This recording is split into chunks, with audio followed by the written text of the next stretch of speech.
The Falls Count Everywhere podcast would like to mention our friends at the following. For the most intriguing wrestling stories and info on independent shows in multiple regions, nobody does it like We Talk Wrestling. Subscribe to Facebook's #1 interactive community for professional wrestling today. Pro wrestling on Tuesdays are a blast with the Wrestle Talk podcast. Join the entire crew every Tuesday at 7 p.m. as they bring their takes on the major circuits, showcase interviews with various indie stars, and news on the #1 fantasy wrestling promotion, the FWWC. Visit them at facebook.com/WrestleTalkPodcast and at WrestleTalkCast on YouTube and X. All of us here show appreciation and love to our first responders, military, and volunteers that help our nation as well as protect and serve us every day. Thank you for all you do. Get ready for episode number 201 of the Falls Count Everywhere podcast, as our three-man crew breaks down the stories and headlines from the major brands, plus recap and highlight all 4 big events featuring AEW's All-In, NXT's Great American Bash, Saturday night's main event, and the all-women's WWE PLE Evolution.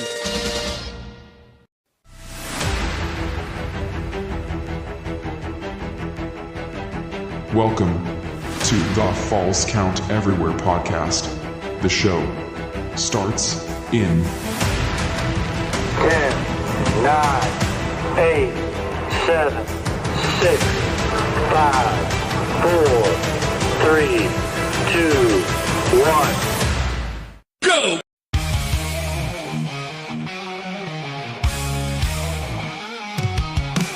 Welcome to the show. Buckle up tight. Rough cut, Rick Ruby in the spotlight. Champ City Mouthfits breaking it down. Best wrestlers podcast in this town. Blood and sweat in every word. Echoes of the ring, haven't you heard? Wrestling tales, raw and true. Podcast alive, bringing it to you. Mr. T2 bringing the style. Austin Cage making the fans go wild. Cutting deep into the heart of the fight. Best wrestlers podcast, burning bright. Blood and sweat in every word. Echoes of the ring, haven't you heard? Wrestling tales, raw and true. Podcast alive, bringing it to you.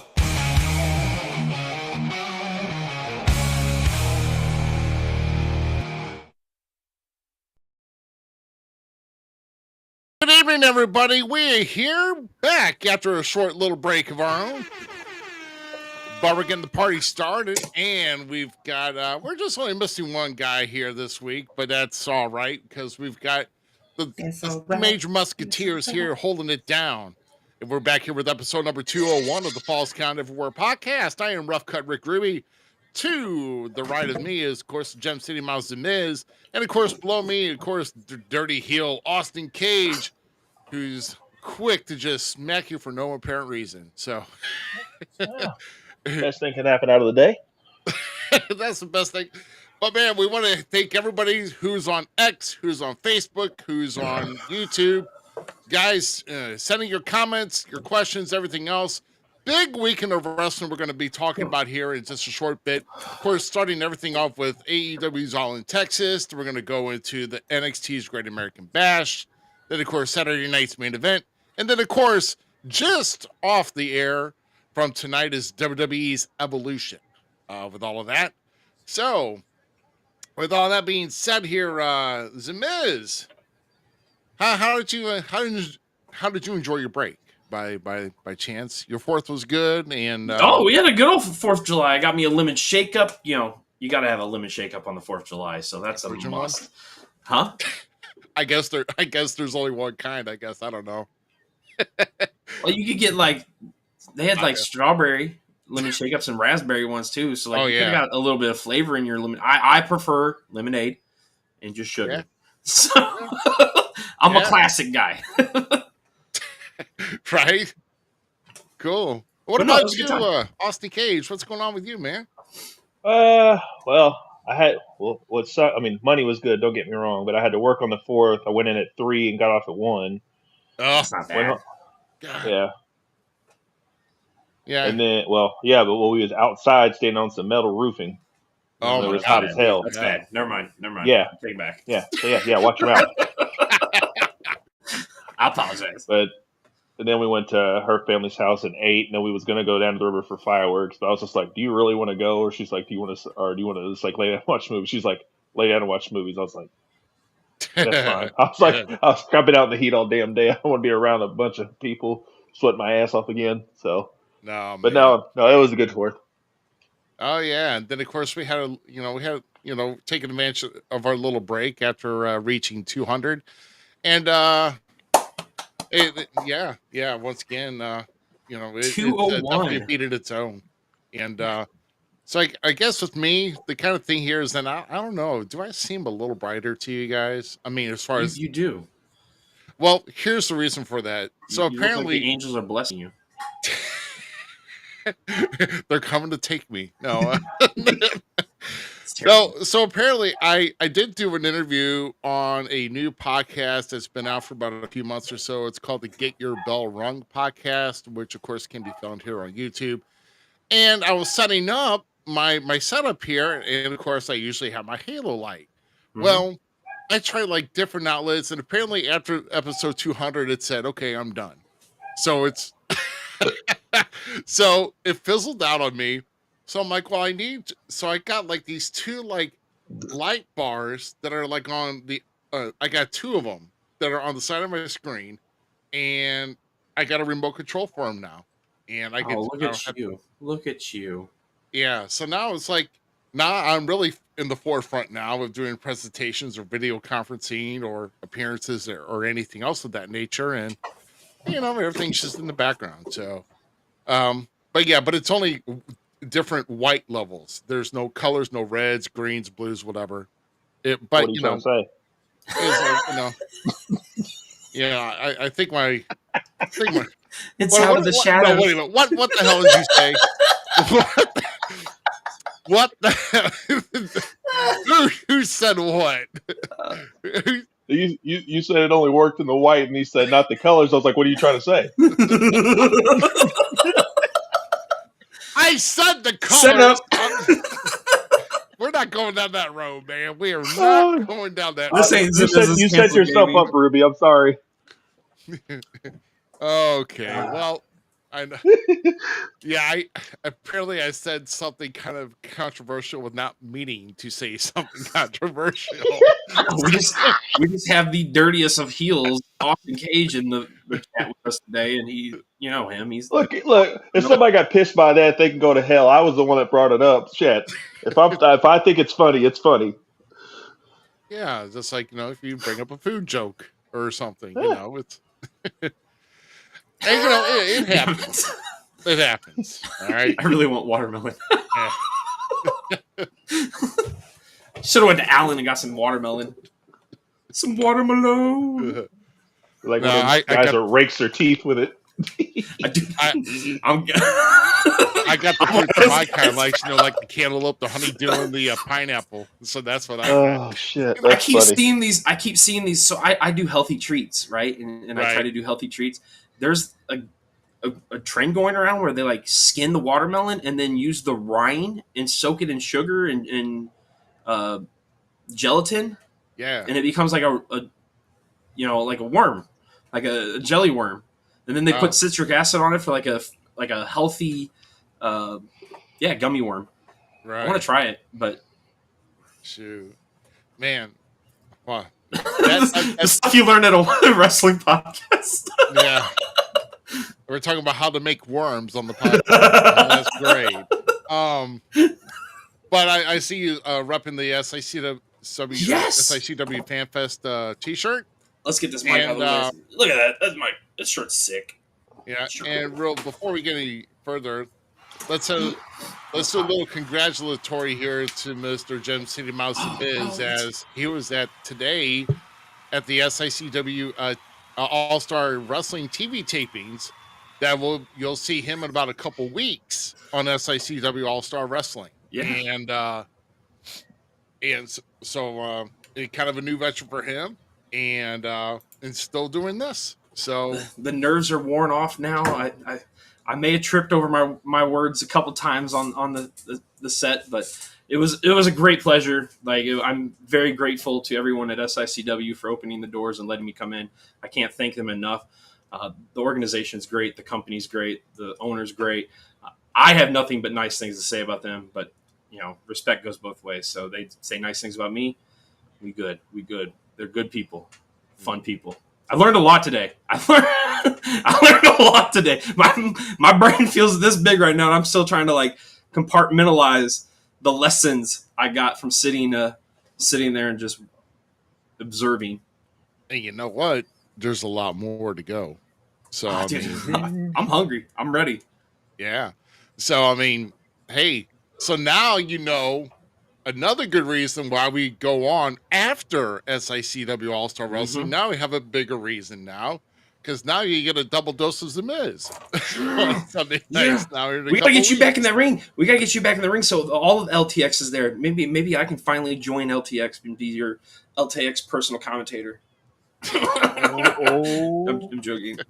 But I would totally brag about Ruby no matter what. Doesn't matter what side of the fence he's on. Oh my gosh.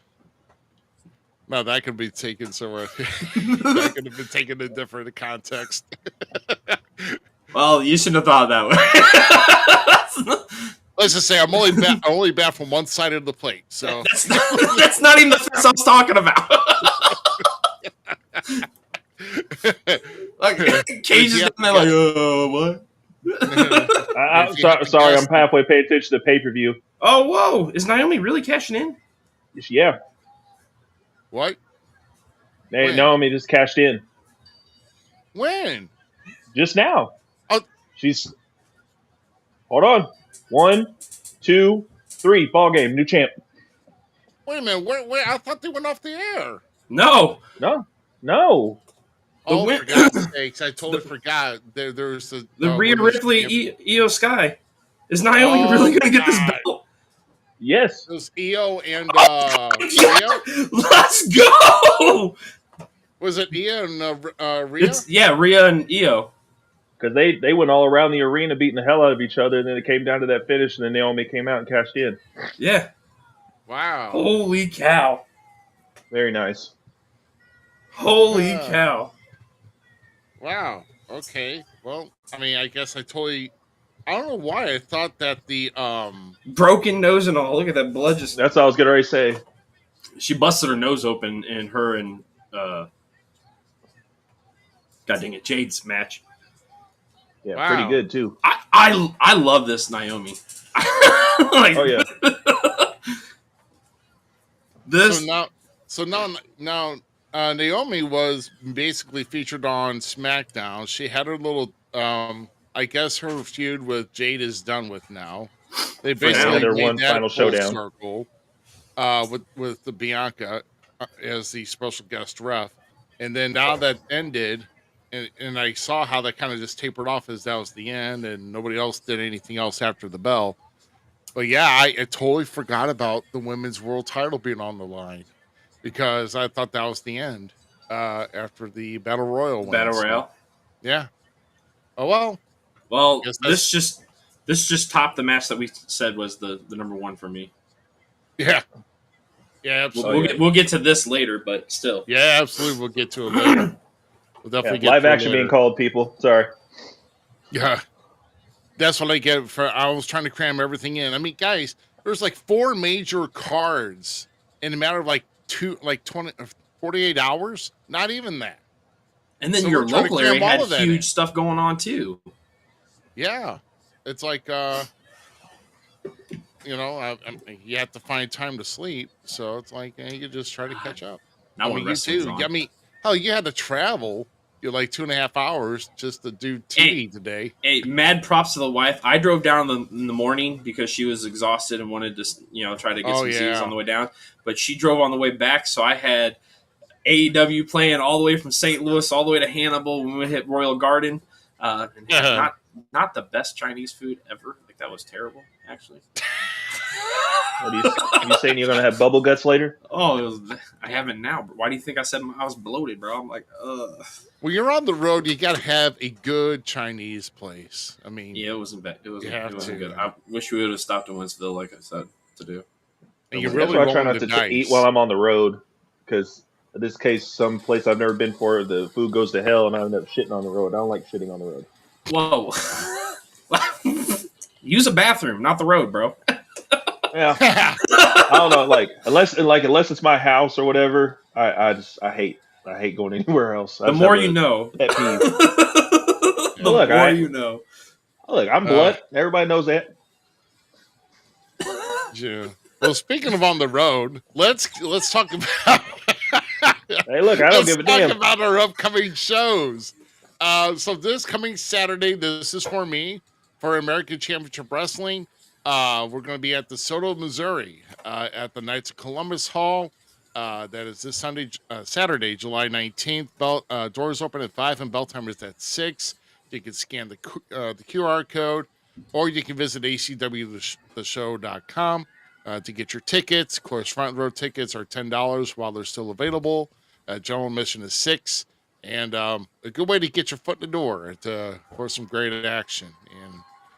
And me and Big Bubba Walsh have still got some work to do to try to get back to the tag team title picture. So it's the party bus is on its way, as we would put it. So, Mr. Main Event himself. Yeah, let's see, and then of course, where's Miz? Where is the Miz? I thought you had it. Where are you? I sent it to you. Herb. I sent it to you. It's there. Miz, Herb gave you a shout out. I already showed it.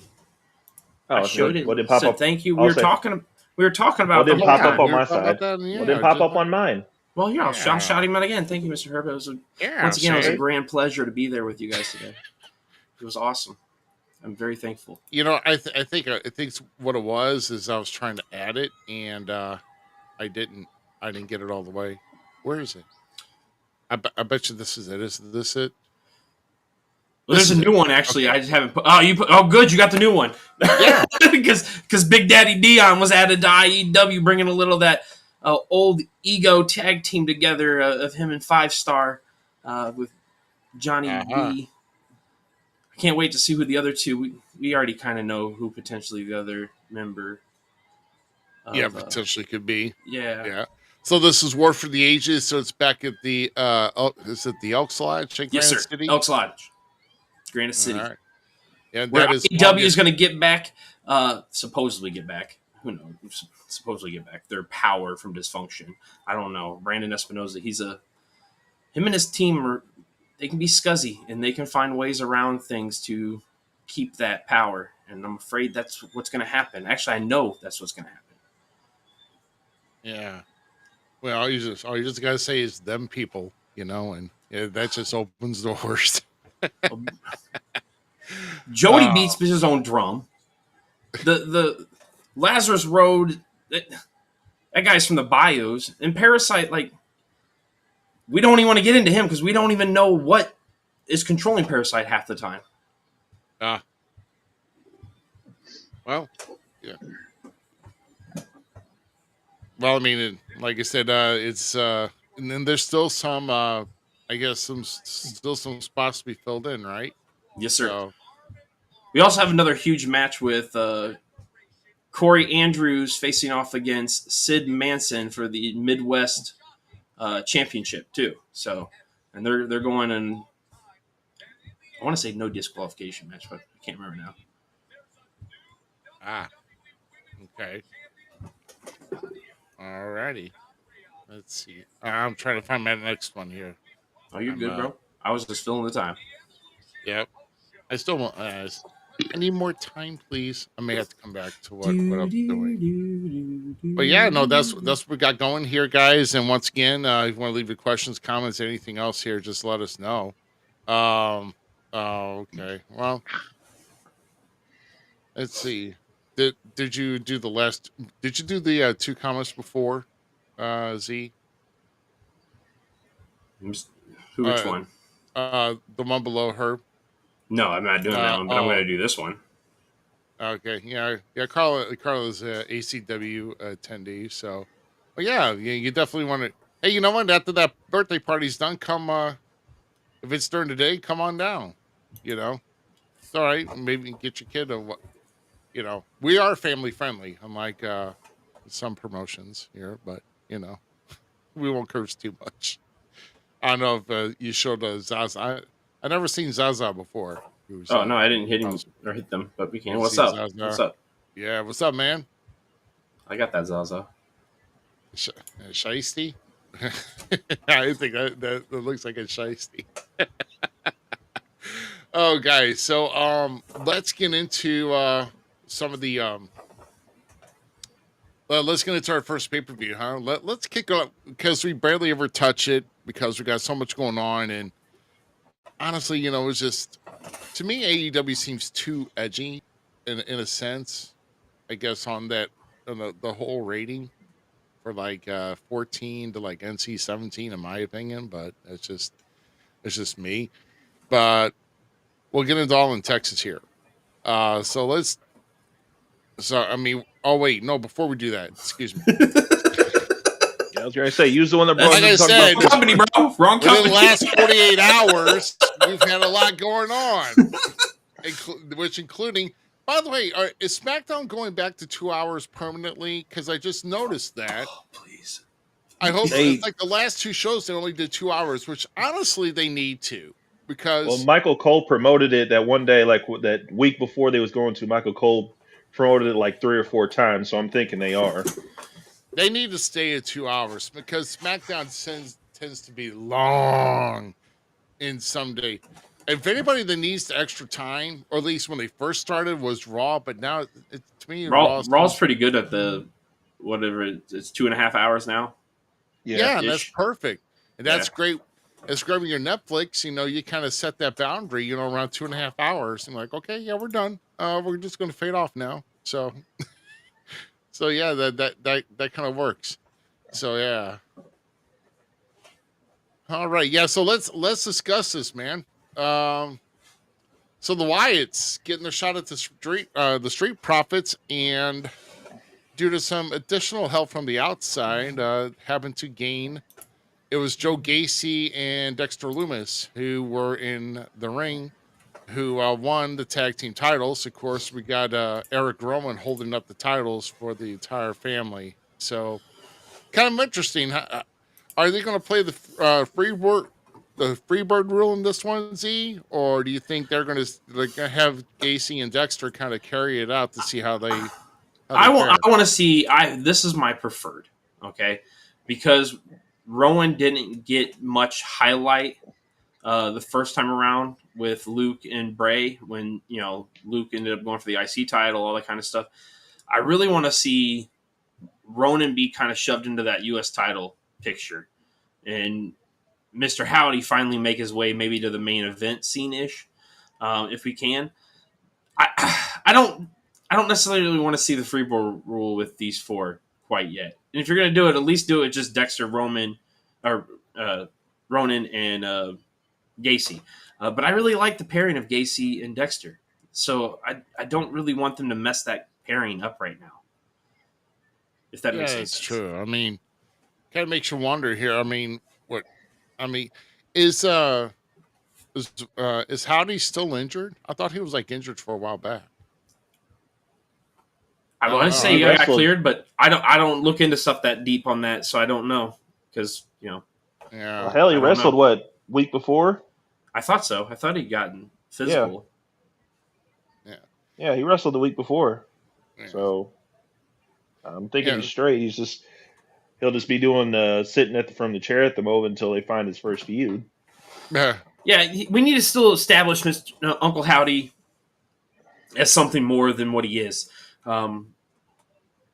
He's just that leader right now, and I think it's a really good idea that they're focusing on the other characters instead of pushing Uncle Howdy to the forefront again, because that's kind of how Bray was in a lot of way. So if we're gonna do it, let's do it kind of in that sense where Bray really pushed the family above him at the beginning, and I think that's going to work perfect for this unit once it really starts to get heated up again. I know some people are still cold on it, and they're like, it's overplayed, it's over BS, like it's WWE trying to grab first money, all that kind of stuff. But no, this is literally Bo carrying on his brother's legacy and the love of his brother and all that kind of stuff. And people don't realize that. And people are going to overthink it or try to analyze it. And this is one of those things in WWE that I'm truly not trying to overly analyze, because I just want to see it happen and see what it gives us. It's newish. It's fresh. You know what I'm saying? So, yeah, exactly. I mean, plus they got cut off with the kneecaps with those injuries, and we didn't see him for what, a month and a half or whatever it was. Things happen.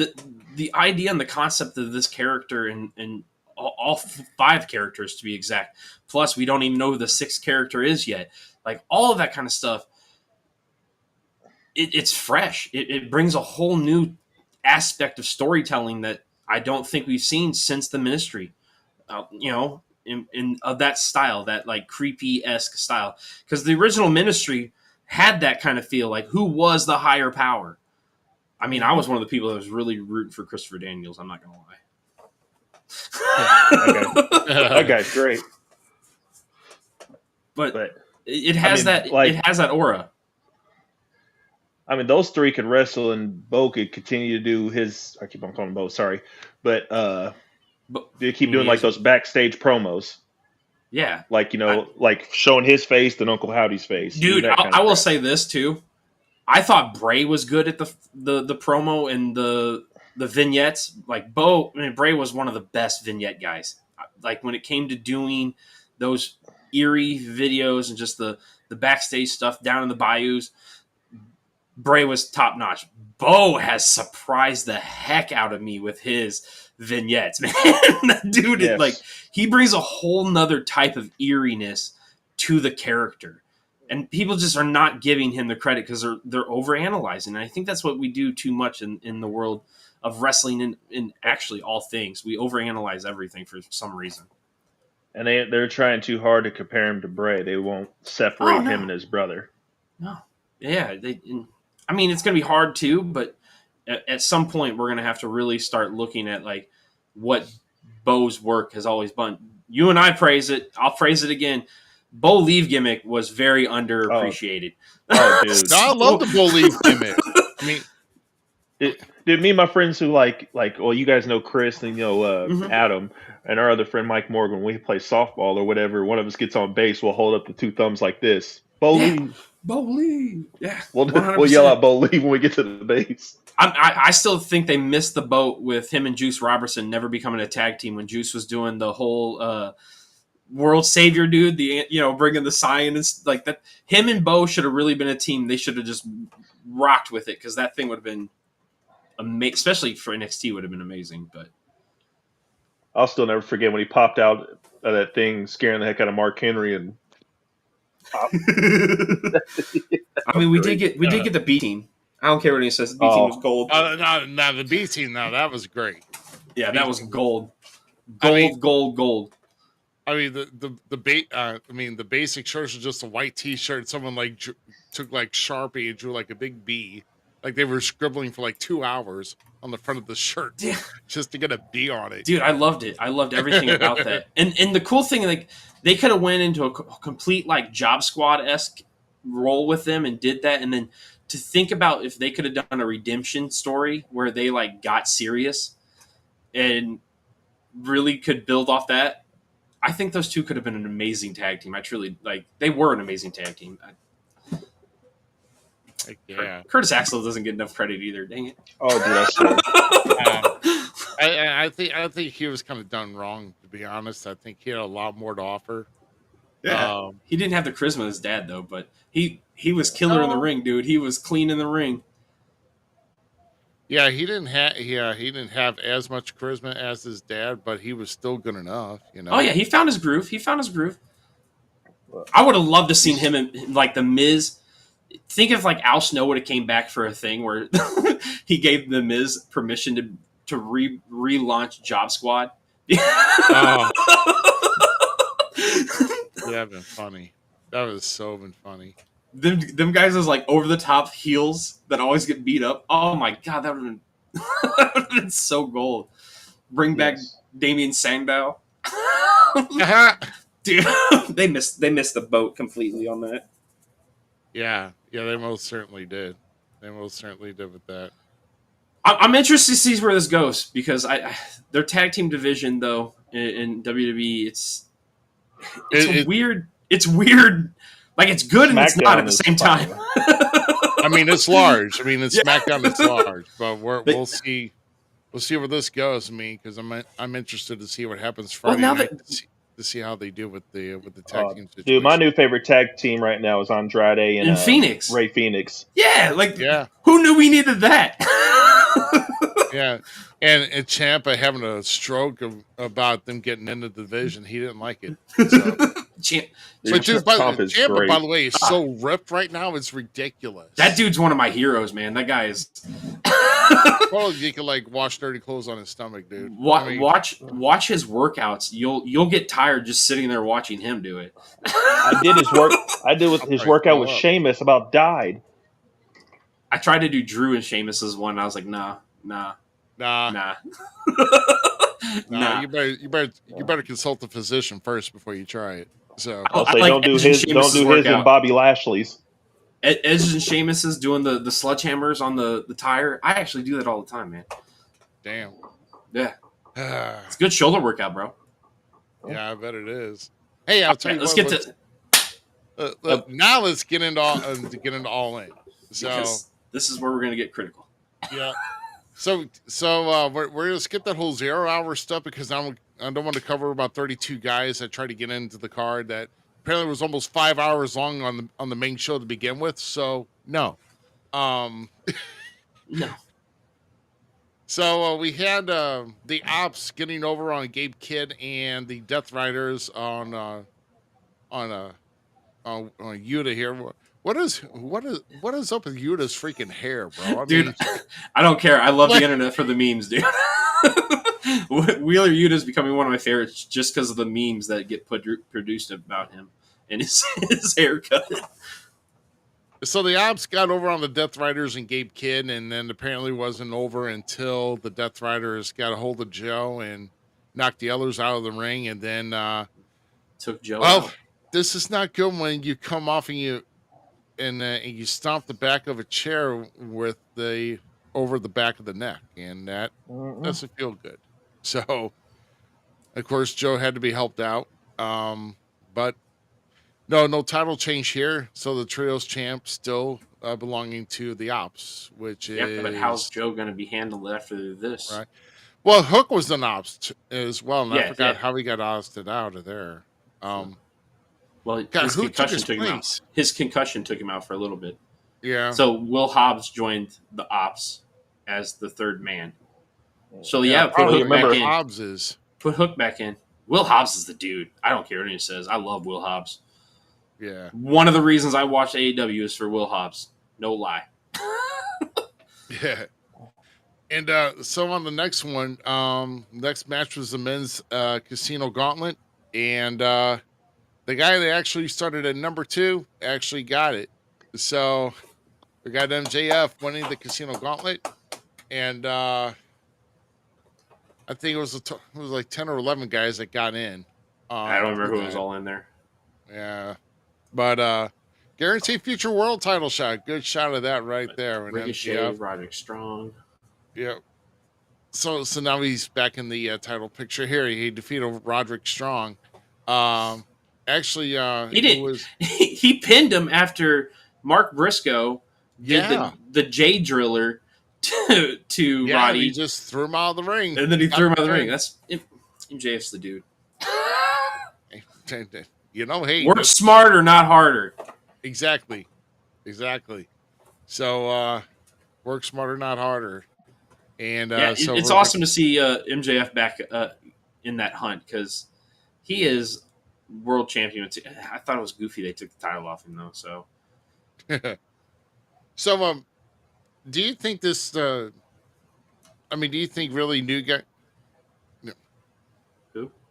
Oh, apparently my uncle decides to want to talk and get in on the conversation. So shut up, Alexa, idiot. So what I was going to say anyway is, do you think they used the Casino Gauntlet kind of like, do they build it the same way as we're really supposed to be building the Royal Rumble for like new guys to get into the picture? It has benefited that, but AEW, I will give them credit with the gauntlets. They have done really good of like the older guys that have been in the company longer, plus the new guys getting it. So they've done a pretty good job of like balancing that out. It makes sense for MJF to win this right now, to put him back in the hunt, especially with his association now with Hurt Syndicate and stuff, really building that group back up. So he was the right guy to do it. He's the right guy to do it. The only thing I was laughing about the whole time watching it, I'm not gonna lie, is that Ricochet's in the same spot that he bitched about in WWE. Like that was legitimately the thing. And I'm not even knocking Ricochet because I love Ricochet. I think he's an amazing athlete, amazing competitor and stuff. But it baffles me that you get mad about one spot and then you go to this spot and you're in the same spot. Doing the same thing. You're doing the same stuff. Well, about the only difference between him and AEW right now is the crowd's doing this. Oh, Juice Roberts went to go like faked him out and he ducked and he just smacks the shit out of his ball. That's about. It was nice to see Juice come back. It was nice to see Juice. I do like me some Bullet Club Gold. So. Mm-hmm. Yeah, I mean, it was a really good gauntlet match for being a long, drawn-out gauntlet match. Yeah. So the next one, so let's kind of talk about this here a little bit. Apparently, they made news earlier that Adam Cole had to relinquish the TNT Championship. He was not going to be able to defend it. Apparently, he is going to be sidelined for quite a while due to my knowledge, an undisclosed injury. He said health issues is what he said in the promo or the send off. Poor guy. He's had a rough year about the past few months or so. Not only with just that, but just personal life, and it kind of sucks. But I mean, I'm not the biggest Bebe fan, but the dude can put on a hell of a show. So I'll give him his props because he's a heck of a talker when it comes to the mic, and he's just as skilled in the ring. But it sucks to see guys have to set to the side because of injuries or setbacks. Heal fast, Adam Cole, because we wouldn't mind seeing you back in the ring again, sir. Especially when you have a title in your hands. Yeah.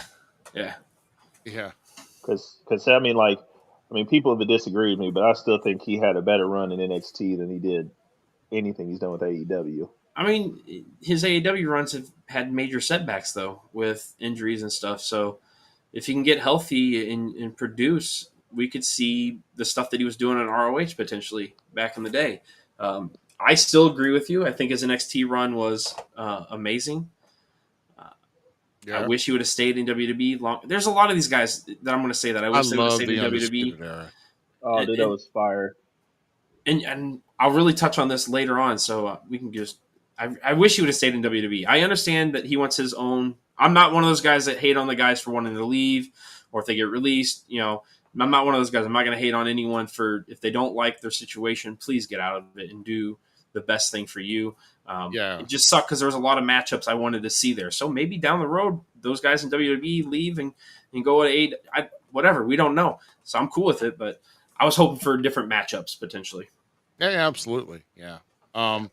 So speaking about different matchups, Kyle Fletcher's match with him got turned into a fatal 4-way between Air Humper Dangle Garcia and the ROH Tag Team Champions. Yeah. Sammy Guevara and the Natural Dustin Rhodes. And to your surprise, now this could be, and I'm going to check my books on this because it looks like this is the first title in AEW where first singles title, at least for TNT, where the brothers have won this title. And it's, yes. Mm-hmm. Yeah. It's kind of funny because didn't Cody win it off Sammy to begin with as well? I think he did. I'm not mistaken. They were in wasn't it the ladder match for it? Yeah. And Cody won it off of Sammy. Cody won it that way. That's kind of cool. That's a good eye, Roobster. Hey, yay! I got a gold scar. I'm still upset. Like going into this card, I was really excited for Adam Cole, Kyle Fletcher, because I'm a massive Kyle Fletcher fan. I think Kyle Fletcher is one amazing athlete. So I thought those two were going to paint. But this Fatal 4-Way was awesome.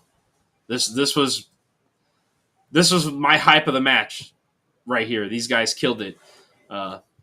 In my opinion, I really enjoyed this thrown together match, because that was a last minute match. They all didn't know they were going to be working that card like that. So that was a really cool thing that they were able to put together and put on a hell of a show. Absolutely.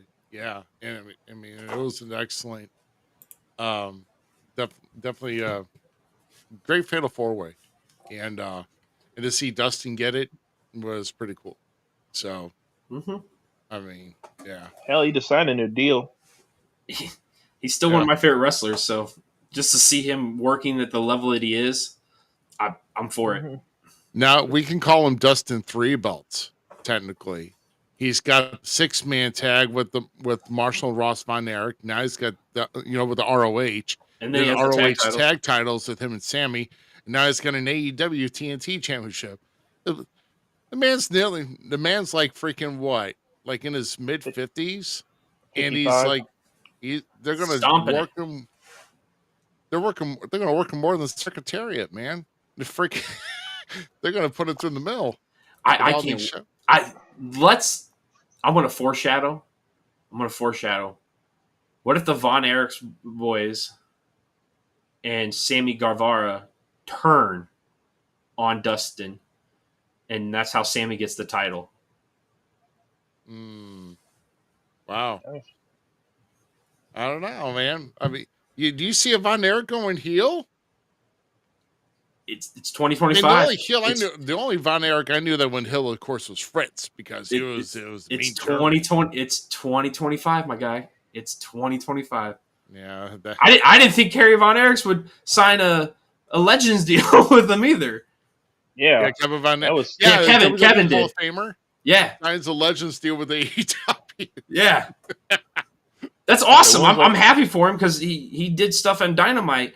Like it's a cool moment. I think it's really cool that the Von Erich's name is getting put back to the light where it's supposed to be in wrestling. So it's an awesome moment in history for me. And hopefully young guys will go back and even my kids that come and watch this stuff and like get into it, go back and look at the names now and be like, oh, let's watch those matches. And they get down there and see Fritz and his boys down there killing it. Like that's a cool moment in my opinion. So to see them go heel and maybe turn on Dustin, who's been like their mentor right now in AEW and ROH, I think would be a really cool storyline. So I'm all for Sammy Guevara somehow getting in their ears and turning the boys against Dustin. Man, I guess it makes you want to tune in and find out exactly what happens, right? I think so. I would think so. Now let's go to the next one with Swerve and Will Ospreay taking on, well, they were the EVPs, but they happened to get the win over Matt and Nick Jackson, and thank God. So sad, EVPs no more. So and they lost their dumb limo. Yeah, that was awesome, actually. I'll tell you, that entrance though. Which one? That entrance they had at this pay-per-view. I just made them being like the forefathers of the company. Founding fathers. I actually coming in on a ship. I don't praise the Young Bucks much, but I think that is one of the most. I've been actually a pretty decent fan of this EVP run of theirs because like the internet trashes them. We trash them. We're not Buck fans. If you tuned in to get Buck love, we're the wrong guys. I'm sorry. TNA ruined them for me with Generation Me. I've not looked at them the same, and they've been this just terrible team. They're fairly decent in the ring. I'm not going to trash them like that. They're good. Like, they're good in the ring. They just want to make you turn off their shit when you hear. Dude, just looking at them makes me want to turn my TV off. So, I want to see them get punched. It's It's like they tried to start off with a boy band and it didn't work out, so they went to wrestling. Oh gosh, They're the failed Hansons. I forgot. I lost track on how many kicks they were throwing at these guys, and it's like, fuck. Well, both sides, but I love Will and Swerve. So a kick for one of the Jacksons is about like a punch to one of us regular guys on the freaking indie scene. We keep doing it. These guys keep they don't want to throw fists, they want to throw feet. It's like, yeah, catch his they're foot. weird. Catch his foot. Hey, Mike, what's up, sir? And we're making fun of Young Bucks. And that's what I've hated. Like the super kick used to be like a finish or a false finish or some shit, and then now it's just a regular. I mean, that goes across the board. We can't blame just the Bucks on that. So we're looking at you, Usos. We're looking at you, Usos. Yeah, well, they're the reasons that. They're the reason for the sickness in the Indies. Everybody was super kick. Like everybody's super kick. It's a super kick party. Oh, overall, this was a stellar match. It was a great tag team match. It was good to see like how Will and Swerve had their like moments where they're kind of questioning each other and stuff, but yet we're able to come together. I'm a big fan of Swerve and a big fan of Will Ospreay. So they're two guys that, in some sense, don't do any wrong for me when it comes to in-ring performance. I think you're a bigger fan of Prince Nana. So. Hey, you gotta respect Prince Nana. Like, you gotta respect Prince Nana. Like, here we go. When he was in Indy, when I went to that convention, so two people tried to do the dance and then they fell over. I'm like, how the hell do you fall over doing this? I'm like, I was just like, this is why I hate people. I swear. I'm like, the best, and here I am, the white guy, the Caucasian guy doing it on TV, but on screen. But I love seeing like the people in the crowd that have no rhythm whatsoever. That's great. It's like they have Tourette's or something. I love it. Prince Nana, keep doing your thing, bro. Yeah, you do you. Keep making white people jealous. God, man. And this is why I made that video on YouTube, White People Can't Dance, part 1 and 2. Yikes. Some of us can, dude. I got rhythm, bro. Don't ask me to keep a tune. That's great. Y'all are silly, man. Y'all are silly.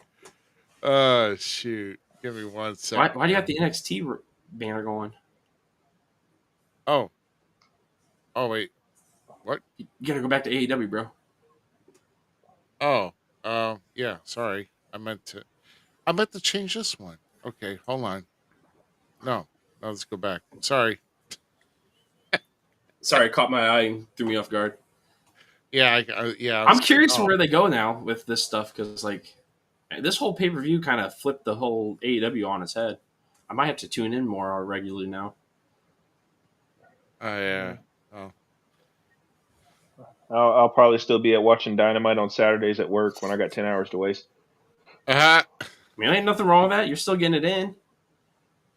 Yeah. Get those reps in, man. Get those reps in. Yeah. Get that education. Yeah, right click. Yeah, right click. Right click. Right. Ruby can't hit the next slide.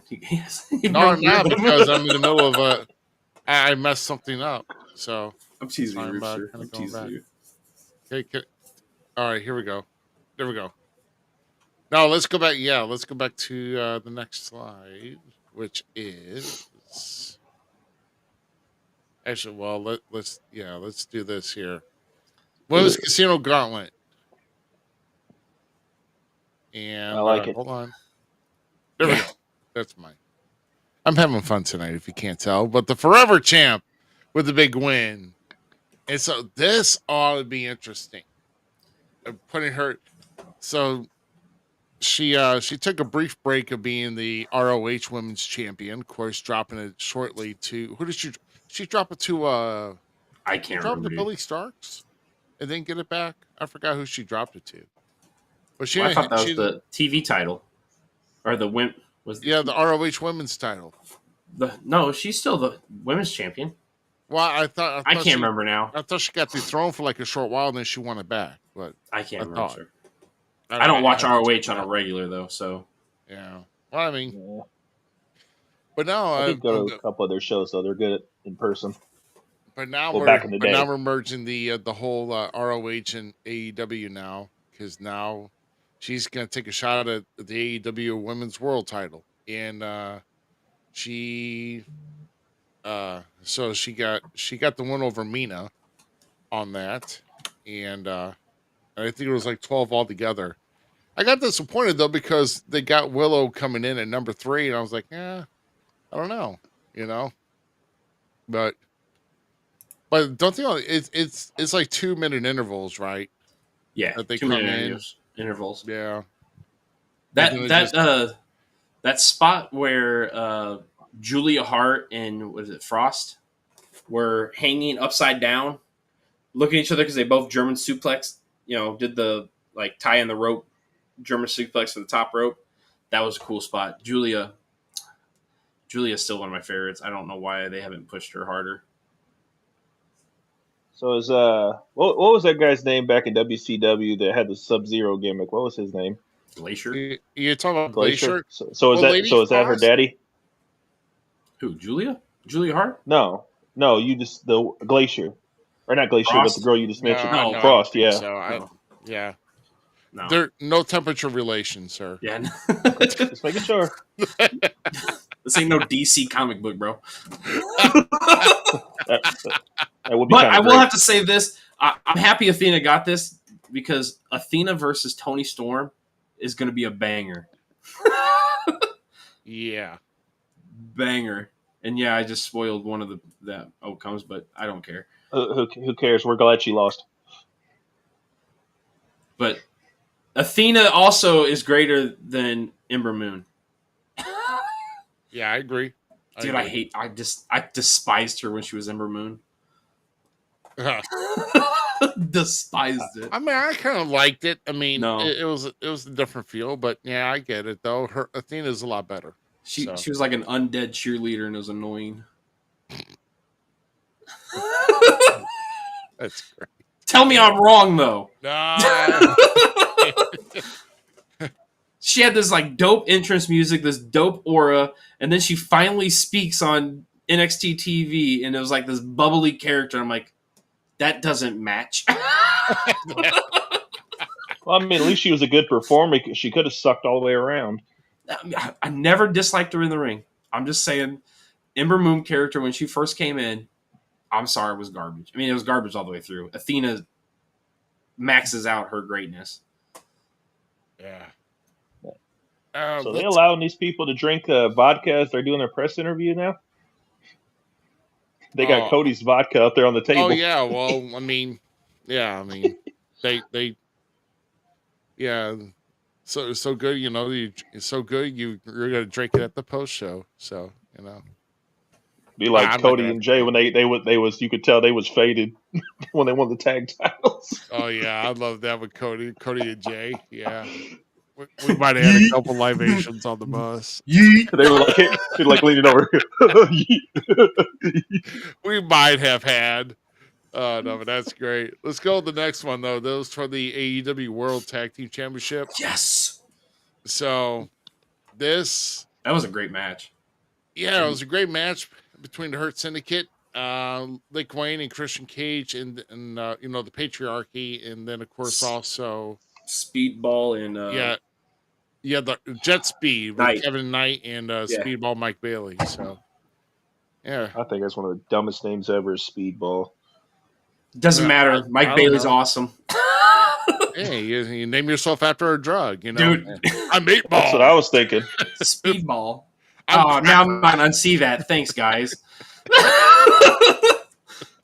Hey, we're going. He's still awesome. I don't care what anyone says.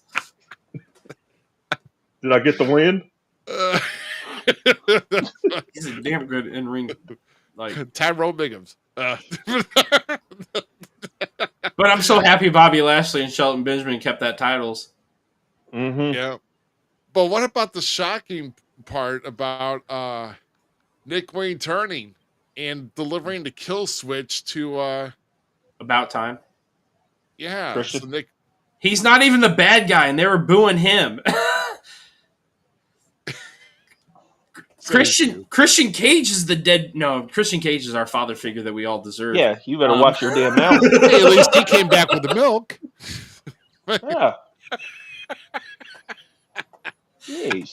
Nick Wayne's an unappreciative little brat. Bastard. Oh my! Mama Wayne even got involved. Mama Wayne tasted the smack out of him, like just smacked the taste out of him. Yeah. Oh, Christian before they tried to do the concerto. They tried to do the concerto right there, with but FTR there helping out, and then those guys are great.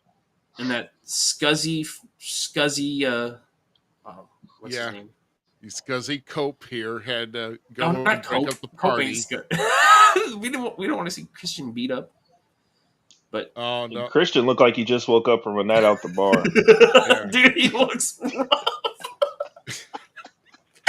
like he went home with some random broad. He's like, "Where am I?"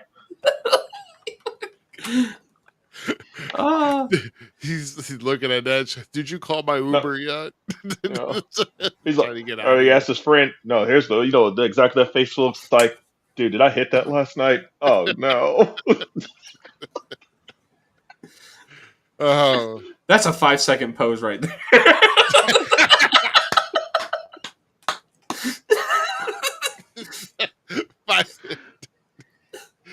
Oh, this is your get the life together 5-second pose.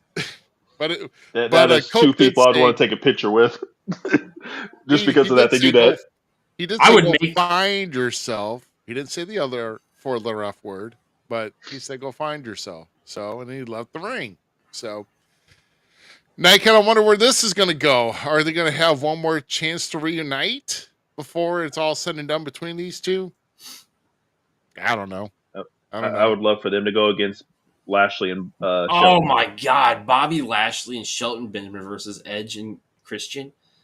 Oh yeah, Tony Khan, do an extra line of blow and sign that one up, please.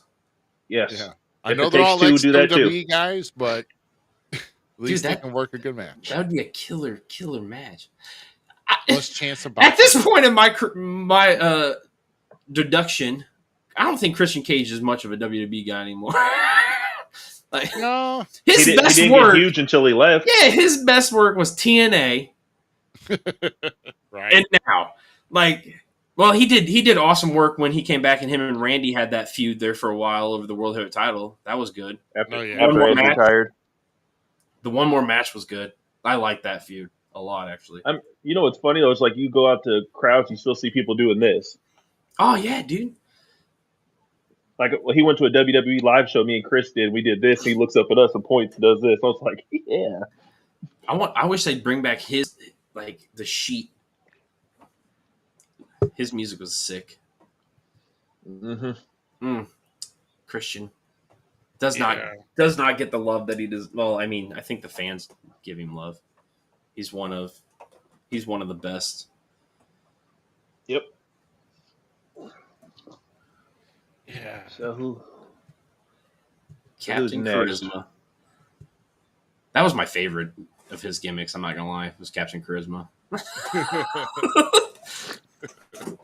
That and the stuff when he had Tomko and AJ, and I thought AJ was such a little wiener then. Dude. Great times. Great times. Now our next one here.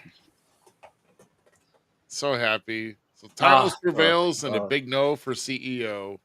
Oh, thank you. So Storm Zero off the middle turnbuckle, planning Mercedes, and getting the victory right here. Thank you. I know you guys don't want to say it, but this match was off the chart. These two worked really well together. I don't care what you guys say. We don't have to be a fan of Monet. Storm made it possible. Yeah, 100%. 100%. Toni Storm is that chick. Like, no, I'm not a fan of mayonnaise, but it was a good match. I mean, I like mayonnaise, but don't disrespect mayonnaise with Monet. Yeah, I mean, why are you doing that? Yeah, that's Z's complexion. Don't insult. Yeah, don't disrespect that. That's my complexion. Blend the ketchup and mayonnaise. You barbecue soup dumper? No, don't do that either. Ketchup and mayonnaise? You disgusting. I thought you I'm knew talking me about better. you. I'm talking about you. Disgusting. Don't, no. Your hair, your skin. No. Seamus and I might have a. I could do ketchup on one side of the bun and then mayonnaise on the other side. I don't even like ketchup. Ketchup is nasty. It's disgusting. It's blended tomato. Yeah. I'm a barbecue kid. That's even kind of worse for you, but oh well. Barbecue? Yeah, you don't like barbecue sauce? I think it's got more sugar. I think. Not if you do it right. No. I don't know. It sounds about right. I don't know. I'm not here to discuss health. But this was a stellar match. I want to say Monet's gear coming out with all. Did you see the robe? Yeah. Having all the names of people that she's beaten. Yeah. You deserve to lose. Yeah. That is the biggest douchebag thing ever to do. You deserve to lose. I hope that she starts losing some of those titles. When I watched the replay, I actually skipped her entrance. So I saw she had a robe, but I didn't pay attention to her. Yeah, it had all the names of people that she beat on it. Yeah, that she's fallen to her. Did she come out with her 5 title belts too, or I don't know. I didn't pay attention. Like I said, I skipped all that. That's pomp and circumstance. That's non-pomp and circumstance to me. You skipped Tony's entrance? No, I didn't. I was gonna say that was. I skipped Monet's entrance, not Tony's. Tony's entrance was awesome. Oh yes, it is. I loved it. It's awesome. I love the gimmick in itself. Yeah. Can't she get a little raunchy? Of course, but that's what I like about her. I mean, I'm just being honest. Like, did you see her tweet? Her tweet last night after the match was something about "thank you for keeping your lips clean, all 4 of them. You taste great." Wow, dude, Tony. Wow, I love her. She can do no wrong. Toni Storm can do no wrong, bro. That's deep. She's like Willow for me too, because Willow can do no wrong either. Yeah. Even when she fumbles, sometimes I'm like, it's all right, it's Willow. Yeah, and then so we got a new unified champ here. So Okada prevails over Kenny Omega, unifying the Continental and International titles for another unified championship. So now those belts are going up. So not even 6 years, well, not even 7 years into the company's existence, and we're already retiring 2 belts. Time out. There's supposable rumors that those belts aren't being retired. Okay, then what's the purpose of having this belt then? So did they strip? So they stripped both. So are they having? I have no idea. I read that there's undisputed run like Jericho did.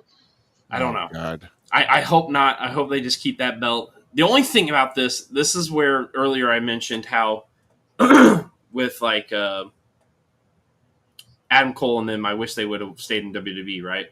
Right. This is one of those matches I wish one of these guys would have went to WWE, like because this was just another one of their matches. In the hardcore fans or the fans that follow deeply in wrestling have seen this match over and over again, and they complain about seeing matches over and over again and over in WWE. And this is one of the things I dislike about the internet community, right? Like, keep that energy, guys, because we've seen this match over and over. Yes, Kenny Omega and Okada did a great match. Yes, it could be 5 stars. Yes, all that kind of stuff. It was a stellar match, but it's something we've already seen. I wish I could see these guys going up against people either way newer that have it and can produce good matches or something, because it's just like WWE in a lot of ways for me watching AEW, because it's the same matches I've seen over and over again. Yep. Exactly. Or it's matchups that I don't care about because there was no investment. They were just thrown together to get a good match. Yep. And then and then of course our main event.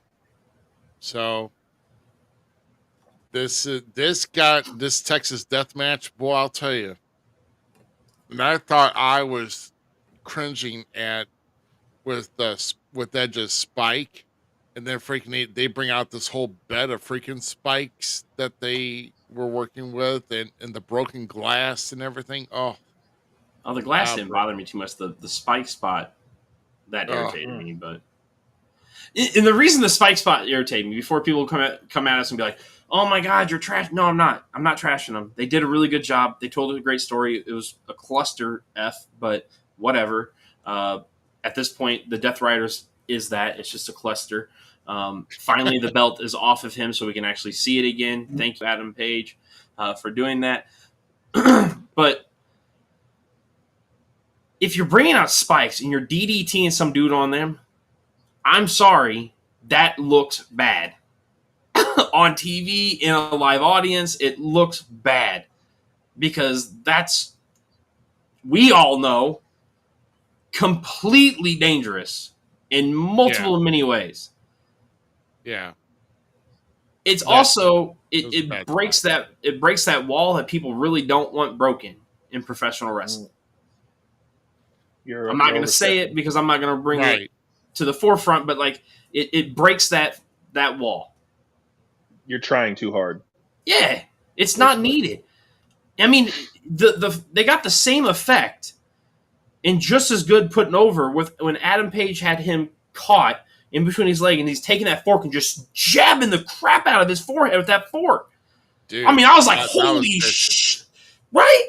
So, like, you overcomplicated something that could have been so much easierly told, in my eyes, with the spike thing. If you're doing a suplex on it, I'm kind of fine with it, like, whatever. But, like, a DDT, really, bro? A DDT? It doesn't make sense to do that. It doesn't make sense to do that. This is not my cup of tea. I've seen better matches from both these guys in this style. The match wasn't bad. Like I said, it wasn't terrible. It was just overbooked, overclustered, too much going on.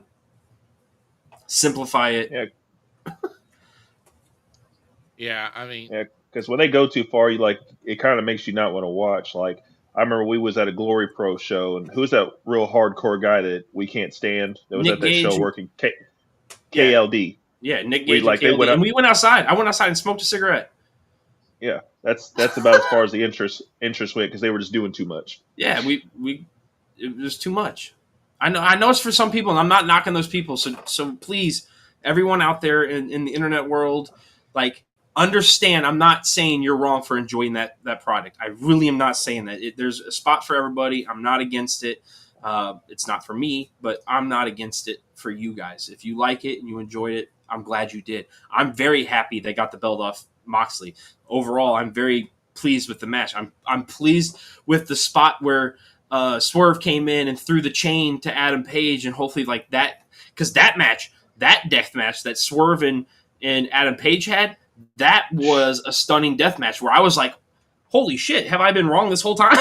Like, it really took me back, and they brought it all together. This just was overbooked. I'm sorry. And then they had the return of what's that little fucker's name? Sting's boy. Darby Allin. That was kind of cool. Darby, yeah. I was cool with that. And to see him come from the rafters, that was kind of nostalgia. That was kind of cool. Yeah. I mean, that guy's crazy, but Yeah. I'm a big fan of Darby. There's a reason his action figure's on my wall upstairs. Yeah, like I said, to each their own. You know, I have an Adam Page action figure. I think the character's cool. I think it's interesting. I agree with the internet with a lot of things I'm seeing about him. Like, he truly has, since the beginning of AEW to now, his character alone has had one of the best story arcs with getting involved with other people, getting to the title the first time, going back down the road with the drinking and all that stuff, and then coming back to he's had a very, very colorful and active storyline arc himself within the industry for that company that's been really enjoyable. So I'm thrilled to see where this goes and who he goes up against. We already know MJF's coming for him, so that's a plus in my opinion. MJF versus Adam Cole going to be a banger. Always has been, always will be. So I'm excited to see where it goes. Yeah. So now we jump for Did that. he change his music? Who? Page. No, I don't. Adam No, Page. it was the same one. I really dug the chick that whistled, was doing the whistling thing at the beginning. That was kind of cool. Yeah. That was kind of cool. Yeah, that was definitely cool. All right, so we're going to go ahead and get into our next one here with the Great American Bash. And starting off, Devon Evans getting that win over Jasper Troy from the LFG season 1 winner, and this was a surprise roll up that he got. So, I mean, it was pretty tough for Javon to kind of Jasper just had a lot of power going into this. I mean, Jasper's a big as monster, hell. dude. Yeah, Jasper's a monster. Because hell, you seen the way he on NXT, the way he threw him up against that garage door and shit. I'm like, oh, bastard. I hope we don't get to the point where some of these losses are going to damage him, or people aren't going to care about him a little bit, because that guy has so much potential. Javon Evans has so much potential too, but I don't want these two to get caught in that 50-50 booking, as people would say. You know, that limbo style, because both men deserve a lot more credit. I know WWE has just a deep roster, and not everybody can be highlighted to a point where they're monsters, but these two have a bright future. I like both of them, and this was a stellar match. And hell, that's Taker's boy, so if Taker thinks of it, then yeah, that's saying something. Oh, yeah. Taker gave him the nod. Yeah. Javon's just crazy. That dude is bouncy. Yeah. Your boy is bouncy. Yeah, literally. I really want to see him go hang out at AAA for a little bit, not going to lie. You say AAA? Yeah. I thought you said Triple H. I'm like, why the hell does he need Triple Triple A? H? Triple A. There's a lot of these guys, like, and even some of the girls. I hate to say this. I'm actually kind of happy that Lola Vice is down there right now. She's still not one of my favorites, but like maybe she's going to get a little more seasoned or something to where she comes back and she blows us away, right? But I think Javon would fit into that world really well and get a new aspect to bring back to NXT and the main roster by going to AAA and hanging out there for a little bit. I mean, he did good on that pay-per-view. Oh, dude, he was stellar. Yeah, I don't see why it wouldn't work. Think about if Iguana came up and like tried to get him to form a tag team with him or something. Well, our next one was the Women's North American Championship, and it's a good shot right here, right before Izzy's just getting snatched by Sol Ruka, planting her to the mat and defending her title.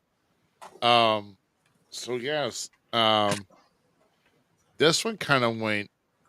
I thought Tatum Paxley was going to get too involved in the match to where it could costed her. But Zarya though, kind of with the save to kind of take her out of the equation, and then next thing you know, Sol Ruka is setting her up to snap her down and get the 3 count. So still having 2 belts at this point. So she's still pretty busy, man, with Sol Ruka and getting over pretty well. Stellar match. Wrong person won, in my opinion. I was really hoping Izzy Dane was going to bring the calling a little bit of gold. I think it's due time. I'm kind of, after watching NXT and then this, I'm kind of over the calling getting pinned. Yeah.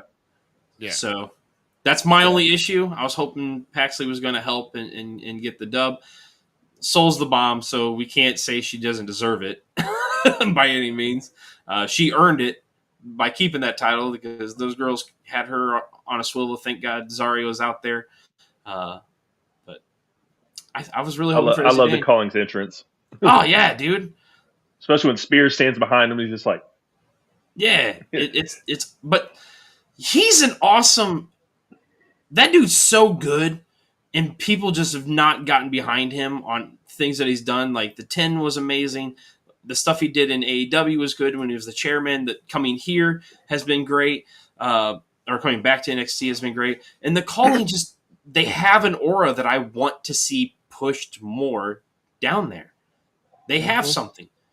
And for them to continue to be built up but then getting destroyed, I'm like, God dang it, come on. Like, let these guys really bite something and show us more what they can do, because Izzy Dane's come a long way, and she's a standout, and this would have been a perfect time for the North American title to be moved over a little bit. I truly believe we're going to build to a Zarya Sol Ruka thing, and Zarya is going to take the belt off him, and then we're going to see the split of the girls. But I don't know. And then who's the other guy in the calling? What's his name? I can't remember him. But that last vignette they did where they're sitting there talking and Paxley's there. No, it's not Brooks. Jensen? No, Brooks Jensen. Brooks Jensen was part of the group, and then they beat him up and took him out. I can't remember the big guy's name.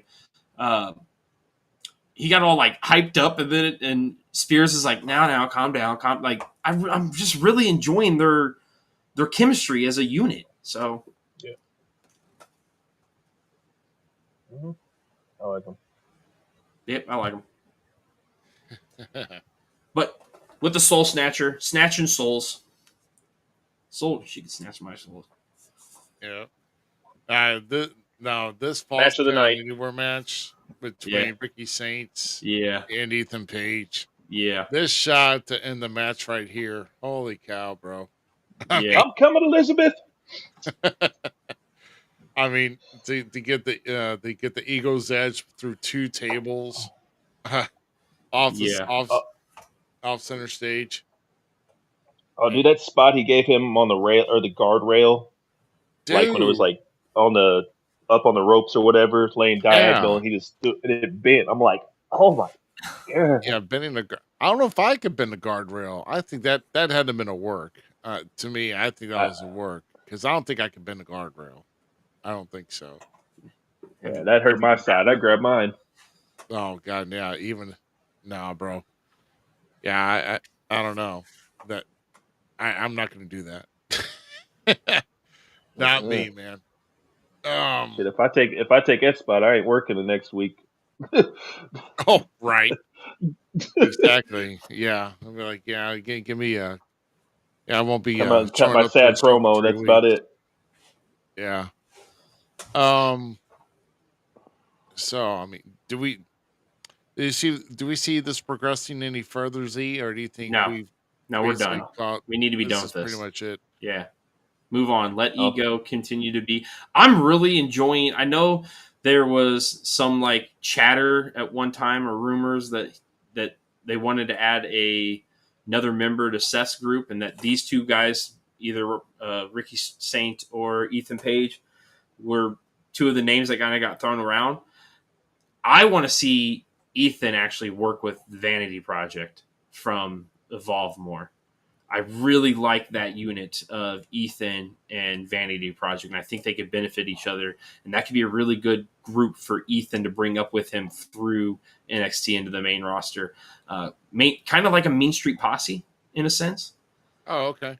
Yeah, that's kind of how I feel, and I really dig it, and I really like it. So that's what I'm really hoping they go with. Keep Ethan with Vanity Project.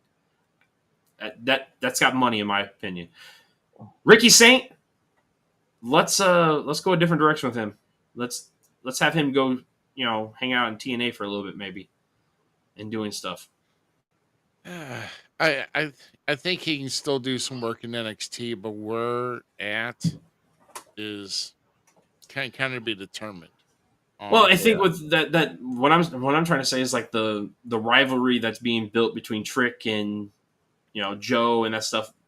What if he's one of the NXT boys that goes help TNA and all that kind of sense? So I think he could be a great another piece to the puzzle of helping the partnership between TNA and NXT grow and have great matches and feuds without him have to kind of come in feeling stale. You know what I'm saying? Yeah. Like getting lost in the shuffle of NXT. Because I don't want Ricky Saints to get lost in the shuffle.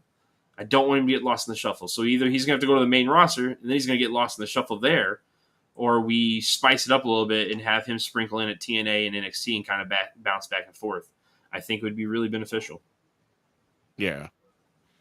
Yeah. This was at the fact for their contract signing for Slammiversary for the TNA World Championship, where Mike Santana and Joe Hendry working together to put Trick through the table, and then followed soon after the Dark State made the you and way. your homie had too much to drink and know you're too wasted to drive. What?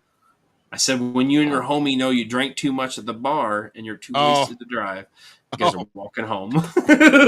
See, he's making his own memes as we go along. Oh yeah, I like. Look at Joe just by himself, bro. Like fluffing the collar, walking over to the. Like they look like they just left a bar and destroyed happy hour, bro.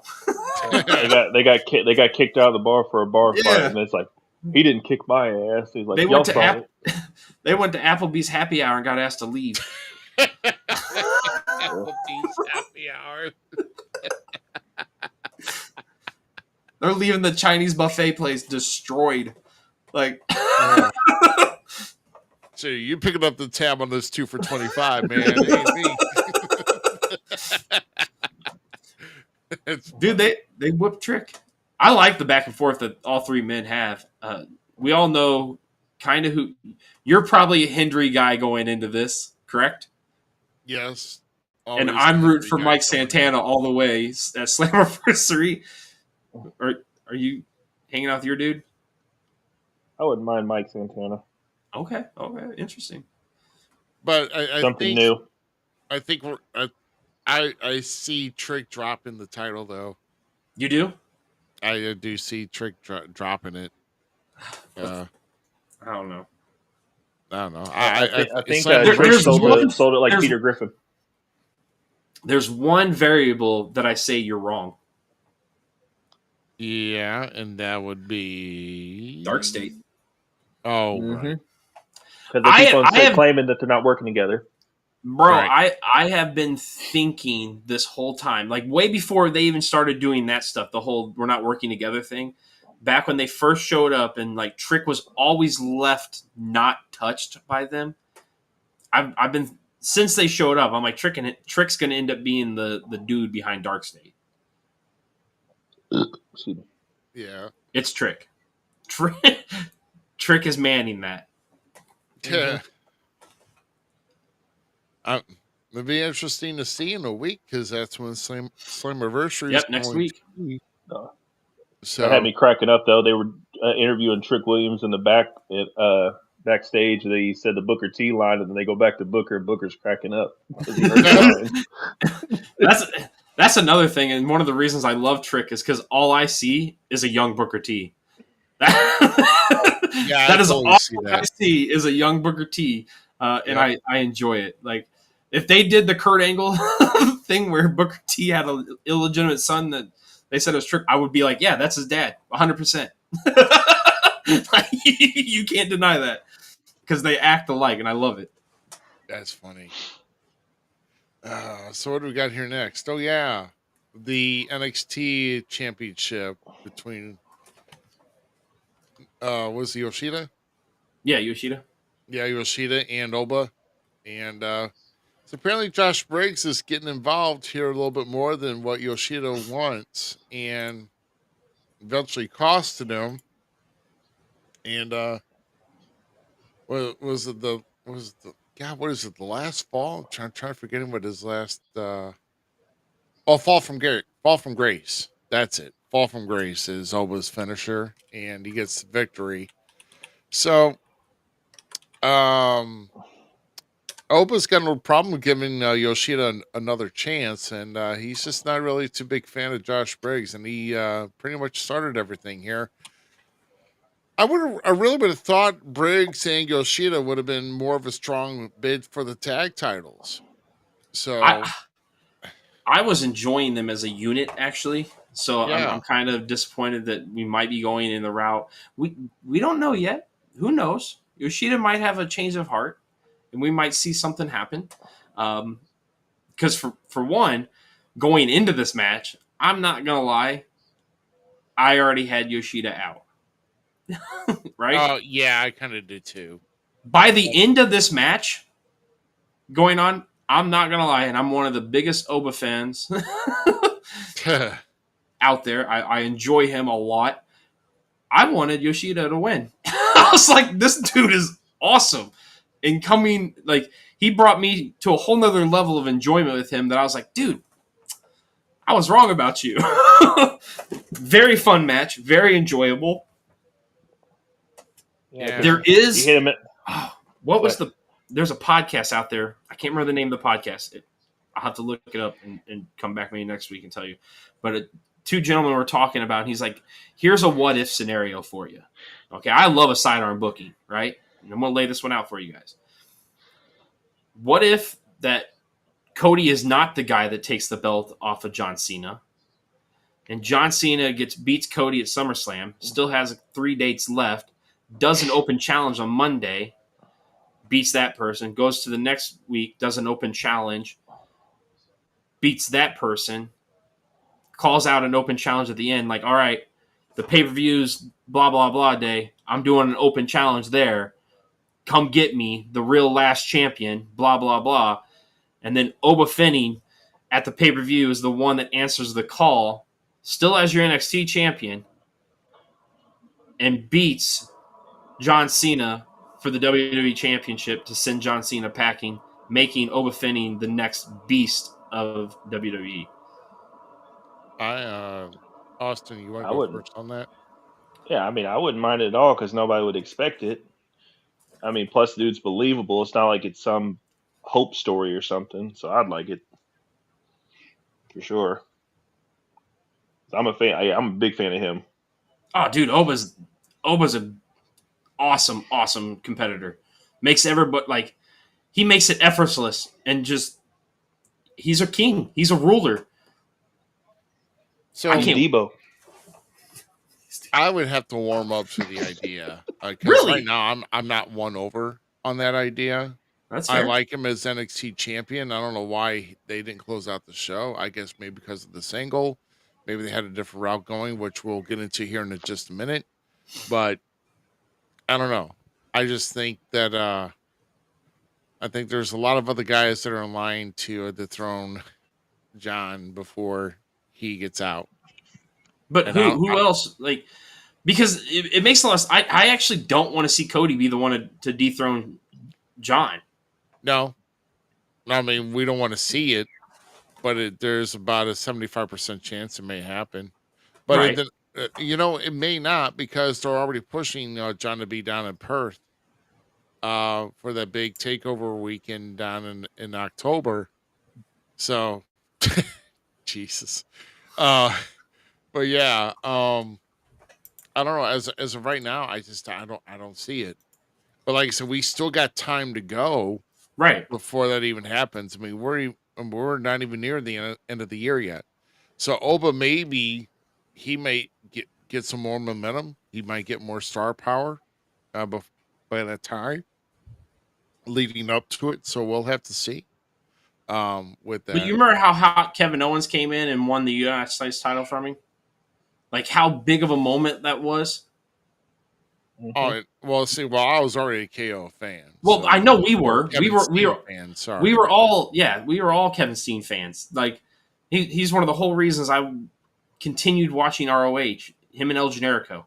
Like, yeah.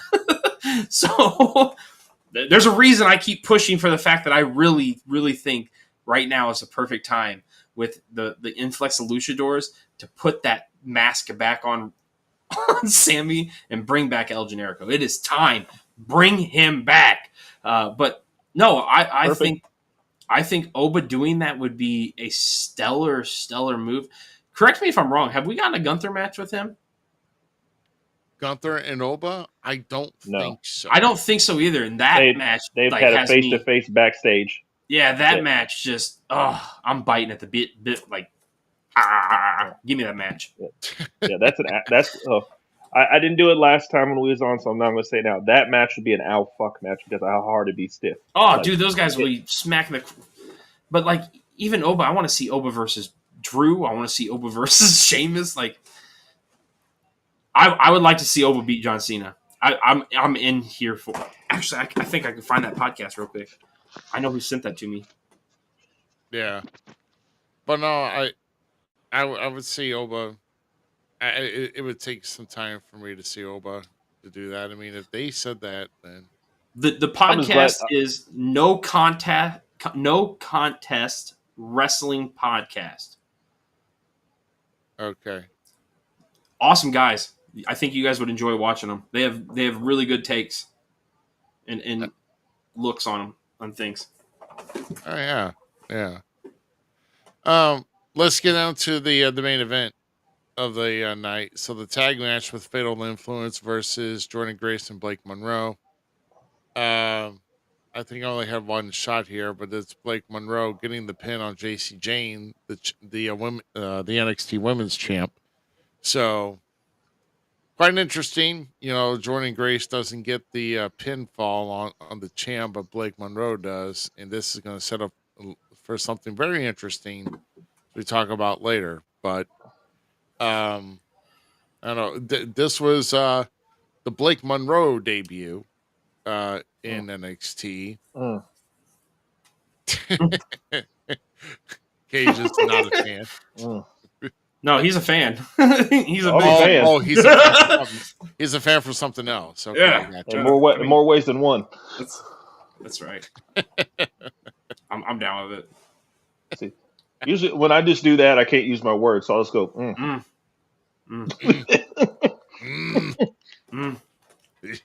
Me, ugh. Make good. Oh, good. Couscous.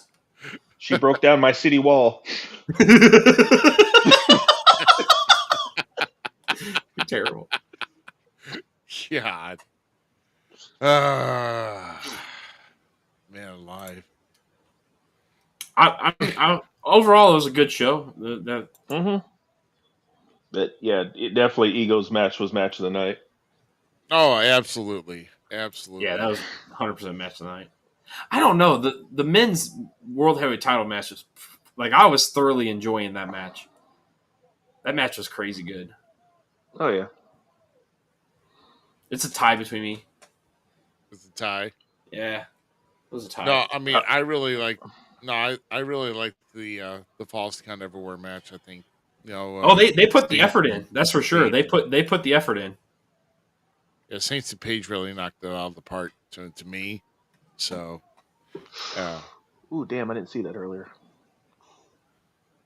Like I said, the other matches were pretty decent, but it just, the Falls Count Everywhere kind of stole the show, in my opinion. So, I can't say you're wrong. Well, I mean, you could, but you'd be wrong. It doesn't make sense. You can say I'm wrong, but you'd be wrong. Should we get things set up here as we progress on to our next card, guys? That's right. It is our Saturday night's main event that we're coming up here to get started on here now. And we're going to talk about this for a little bit here with the involvement. We're going to go backtrack the night before on SmackDown. So apparently we have another artist in the works with WWE. And I guess Travis Scott's not working out too well. So now we've got Jelly Roll, who's going to be working now, apparently, who was down at ringside. And Logan Paul was down at ringside in Drew's corner. But this was after an RKO got hit out of nowhere. And then Logan Paul attacks Randy Orton after the match, which then leads to Jelly Roll getting inside the ring, getting into a shoving match. This is where Logan throws a right. Jelly Roll blocks it and throws a right of his own, knocking him down. That actually looked like a decent punch by Jelly Roll. I was actually surprised. Oh, yeah. Yeah, I think the boy. I think the boy knew how to scrap back in the day, and I think he's not too far. Yeah, he's still got some muscle memory for that. And then right after that, after leaning over Logan, or leaning over to check on Randy Orton, he gets clayboard by Drew here. So, which this is leaning up now to a match at SummerSlam with RK Roll taking on Drew McIntyre and Logan Paul. So we got Jelly Roll in a tag team match at SummerSlam. Are we gonna get like a Save Me with Voices like merger complex? That'd be sick. That team name just sounds like something you find at the donut bank or something. RK Roll. I'm telling you right now, that is not at a bakery. You're finding that at a whole different dispensary, bro. Oh my gosh. we all know RK Roll means a whole different thing. Oh. Well, Randy did come up with it, so he's hung up with Riddle a lot. So it had to do with little trees, bro. The only reason I mentioned donuts is because of him and Jelly Roll. Well, I got it. Our truth. Where's the jelly rolls? Yeah, so let's. So it kind of begs me to ask the question now: are we just trying to fill like matches to fill the first ever 2-night SummerSlam? Mm-hmm. You know, it's. I mean, the guy is a good dude. I mean, Jelly Roll's a good dude. Yeah. You know, as far as he's battled a lot with a huge amount of weight loss. I mean, the dude was way worse, at least a couple years back, and he has worked his way back to getting back into a lot better shape. And I'd say as long as he keeps this gear here, he'll look okay. Just don't change. Don't let the seamstress make you something different, Jelly Roll. Get something that's kind of what you got now, man. Just stay in that gear, man. Do an Andre the Giant one-arm singlet. Oh no. God, no. Absolutely not. You're gonna lose fans. I don't know. You got to call him Jelly Roll and Muffin Tops if you do that. Yeah. He ate that Claymore, bro. Oh, dude, he did. He ate that Claymore. Yeah. Well, he wanted to get up too fast. I read the ref's lips. He's like, stay down, stay down, stay down. Yeah. Jelly Roll's a fighter, man. He wanted to kick Drew's ass. Yeah. Yeah. That didn't hurt. No. Yeah, he caught him clear on the side of the head. That was a good one. He ate that. So I think it's Logan Paul and Drew together is hilarious to me. Oh, I know. I never would have saw it coming, but they work so well together too. Yeah. So let's go into the U.S. title match with Solo and Jimmy, which was surprisingly I mean, Jimmy's always a good worker, but these guys, of course, working. I mean, it's brother versus brother anyway. So it was the better brother versus brother match. Better brother versus brother. No respect for Big Jim. No. This match was good. I didn't like Jay versus Jimmy. Oh, right. That match was. Oh, that's what you meant. That's what you meant. This was the better brother versus brother match. That's what you meant. Okay, gotcha. Yeah, that match had too much expectation behind it. And it failed miserably. Jay and Jimmy. I mean, yeah, I did have big high hopes for it, but like, then watching them, like, these two are just way too similar to put on. Like, it was just watching mirrors wrestle each other. Mm-hmm. So, one of the MFTs Is it? I know the T stands My for Family Tree. Oh, I thought it meant MFT. targeted like the Tongas, and it was like mother. No, it's My Family Tree. Because he says this is my MFT, My Family Tree. Oh, okay. Yeah, it took me for a little bit there too, but I was like, what's this MF stand for? But like y'all MF for stripping. Right. See, I'm not the only one that thinks so. Boom. Yeah, there you go. At least Butch knows, right? Yeah, Butch knows. That's right, Butch. Yeah. Yeah, see? Yeah, see? That's my dude, Butch, man. I used to work with him at Sam's Club. He's a good dude. Then after the match, he got bombarded with, by the way, Solo getting a cheat with the which Tonga is that now? The tall one? Is that Tonga tall I don't know. It's Hikuleo. Well, we'll call him Tall Tonga. Why didn't you just call him Hikuleo? Like you kept the other two. Just call him Hikuleo. Well, I mean, we want to call the guy in the group Jeff Cobb, but we got to call him JC Mateo for whatever reason. But, yeah, JC Mateo. Yeah, that dude's as tall as shit. That was like the tallest Samoan I've ever seen. Yeah, but Jacob gets in and he starts cleaning house, starts clearing out everybody, and getting these guys out of the ring. So I was actually going to bring this up. Yeah. What's the space that always used to tag with Jacob? That he's out on injury right now. Bronson, what? Are you talking about Tongaloa? No, you're talking about Tamatonga. Yes. Yeah. Yeah. I bet you he comes back and teams up with Jacob to take on him. He'll go join Solo. No, yeah, he'll go back with Solo. He'll go Solo. Mm-hmm. He needs to go solo. There's other family members. And we don't know. You don't know. I'm really leaning towards hope. Rikishi has made it known that he wants to start his own faction with the boys, Jimmy and Jay, Zilla, and Jacob.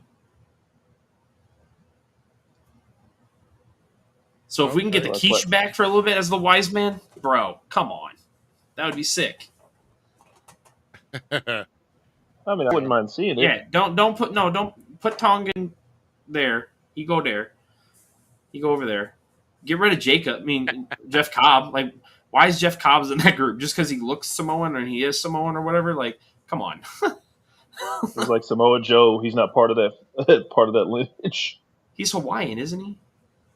Or something like that. I thought he was Hawaiian, but I don't know. I don't know. The dude's a monster, though. I love watching him wrestle. So whatever. My favorite was Lucha Underground with him when he was Mortos, right? No, the dude that had the key. His son, his brother. Yeah. He was. Yeah. That stuff was awesome. Oh. Amy and I watched Jeff Cobb versus Kenny Omega in St. Louis at a Dynamite. There's the whole reason I went to that show. Shoot, that's awesome, man. I mean, yeah, some of the matches that happen before these guys get in, and we live to tell about it. Yeah, so. That match was killer, dude. Killer. Oh yeah. Well, super ethereal, cooler. My clothes pointing to the left. What's the next one there, Rooster? Yeah, sorry, I can only look at Jeff Cobb's sexy face. So this is going to be a good topic here to talk about. So no, it's not. No, it's not. Well, it's going to be a long topic to talk about. People are freaking out over this, and people don't understand is that he's got up to a year. Even if he is injured, is it going to suck for what they got going on right now? Yes. So, I guess thing is here is we don't know the extent of the injury. At least I didn't until I forgot to check on it this morning. I don't know exactly what damage has been done. I haven't seen anything. But he blew out his ACL. Was it his ACL and MCL when he was working Kane over in England, and he had the WWE title at the time, I believe. I think he had to relinquish it when he was with the corporation, the authority, I think. Yeah. And so he was out for quite a while. It's So always something with his knees. I don't know. Well, I mean, first off, the whole that's a hard plant move to do, man. I mean, the guy is about 220, but doing something like that, you would think something like with like a cruiserweight in the high 100s would do something like that, you know. Uh, that can't. But then the way he flipped over, the velocity of his flip was pretty quick to begin with, and then the way that he landed, he just like stuck it. And that's gonna buckle on the knees, man. Yeah, because you gotta bend your knees when you land. You don't just land straight up, or you're screwed. Yeah, I don't think he. It looked like he came down straight, sort of straight legged though, when he did that. Yeah. So of course that's going to wreak havoc on your joints, not only George, but your cartilage and your tendons over that. So that's going to be that. So that's going to suck. So there is no major updates right now. It looks like. Yeah, but Butch was saying is that he's going to get an MRI on his knee tomorrow. Yeah. No more after that. But obviously they're going to keep ice on it. We'll get an MRI and hope. Yep. So he said that at Evolution. Oh, okay. I just hate when people think stuff like that's at work. Yeah. Like only idiots would think that's a work. Well, no, it's not a work. And in fact, it wasn't a work until the point because they were in the corner for about a minute because they were and I could tell they were trying to make they were trying to make a call on the fly to how they're going to do it. The next thing you know, they had to change 30 minutes supposedly on the fly. What? From what I was just reading about from the injury update, they had to change 30 minutes on the fly. Because what was supposed to happen did not happen at all. Wow. The whole match layout, yeah. Yeah, the whole ending was wrong. Yeah. At least they didn't have to stop the match, saying he can't no longer wrestle. At least he was able to go into a finish. So. Yeah, that's the professionalism of Seth. Yeah. Because I knew when he was out on all fours, and freaking and then he did a modified blunt force trauma to he did hit the BFT to get the win, didn't he? Mm-hmm. So he got a clean win over, and I'm like, oh well, I'm telling myself, like, I don't think this is how it's supposed to go down. To be honest. Oh, no. And then you just see the videos after the match, like when the lights are off, walking to the back, you just read his lip. He's like, "Oh yeah, no, yeah." And he doesn't say that on a work. Yeah, no, because yeah. So he doesn't say that on a work. So it's almost kind of wondering, where are they going to take this group now? But what do you see happening tomorrow night on Raw? This is going to be very interesting. How that's going to play out, if he's able to walk, he'll come out and cut a promo or something about it because they'll do the MRI through the day and then they'll have it before Raw starts. Yeah, or even if I would actually like to see Paul have to push him around in a wheelchair and him still dictating what happens with Breaker and that. That's what I hope happens. I think Seth could kill that role, and it potentially think about this. It opens a door for other things to happen. So what if he doesn't get cleared and Paul's pushing around, and the faction continues to build and grow, and he can't cash the Money in the Bank, so he gives it to Breaker. Well, Breaker's in that Fatal 5-Way tomorrow. I know, but I'm just saying, what if he gives Breaker the case and all of a sudden now Breaker's your champion? Yeah, I wouldn't mind Baker being the champion. I don't know, man. I mean, I'm going for the what if potential if he can't make a recovery in time or the injury's worse than it is. God forbid, but there's ways you could play that into the storyline and really work it into what Seth's vision was. That he had to change his vision, and he's such a visionary with his Oracle by his side. By the way, that is a dope ass thing that they decided to call him. The Oracle? The Oracle, yeah. Bro, top notch stuff. So if he's such a visionary, he's already thought of another chess piece. You know what I'm saying? It makes sense. It plays into it. It adds Breaker's character. And who knows, that sets up a different scenario if Seth does come back. And when he does come back, Breaker could still be champion. And Seth then has that veteran, greed because the new guy has his title. It would be cool. Yeah. I would like that storyline. So I'll say that, or if he's injured enough where he's got to do some rehab, he just takes off because he just won that last month, the Money in the Bank. Yeah. So I mean, hell, he's still got all the time in the world. He could rehab for he has until next months. June. Yeah, he could rehab for 3 or 4 months, and then the right title match just ended, and he returns. Bam, he just won the title. Yeah. So there's ways to continue because the case is up to a year. So I mean, this hasn't happened to a Money in the Bank winner either since it happened. No. So all I see is an issue that could still make money. Right. So heck yeah. Yeah, well, because it could have been real shitty where he just cashed in, he won the title, and he got injured then. Yeah. Think of that. Finn pops his shoulder and just won the Universal title. This could have been a Seth moment of doing the same thing, but it wasn't. There's still time to play with the case. It brings a whole new list of options available for the case.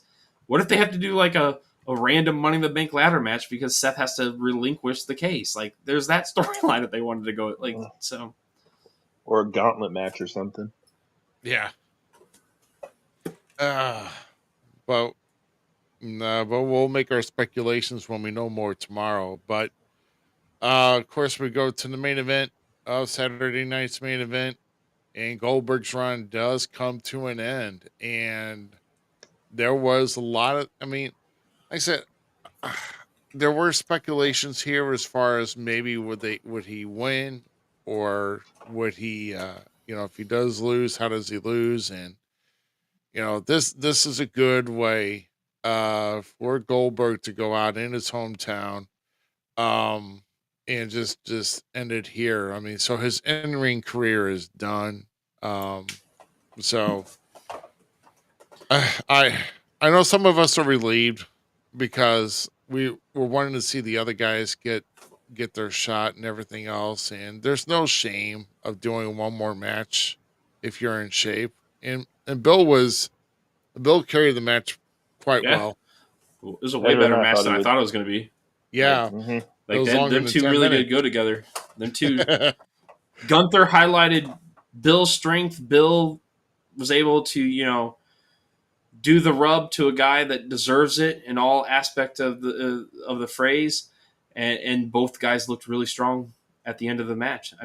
It protects the aura that is Bill Goldberg. I know some of us have soured on him over the years, and he's not the Bill Goldberg that we all grew up and watched as a kid, all that kind of stuff. But I'm okay with him doing it for his kid at this point. I wasn't, I had to sit there and watch it, but the right thing got done in the right way, and it was a good show. Good show from both of them.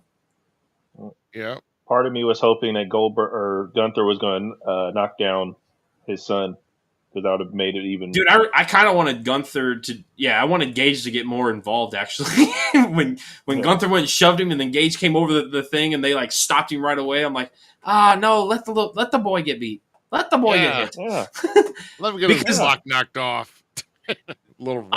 What if Gage would have then come at Gunther and started swinging, and then boom, this slap, and then him and Goldberg could have then locked back up because now Goldberg has this new and then you went into the choke and stuff. Yeah, it would have played really well into the storyline if there was that maybe extra. But at the same time, why do you need the extra? I get both sides of the coin.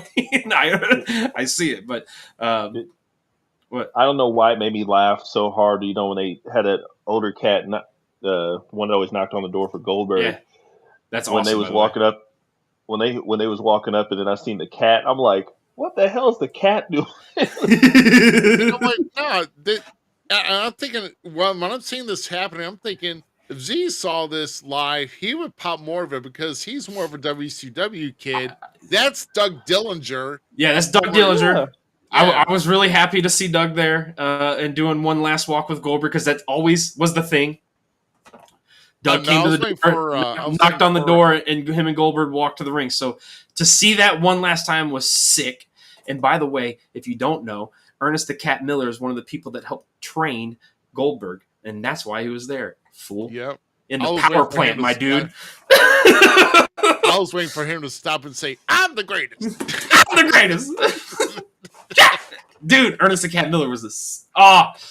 Legendary.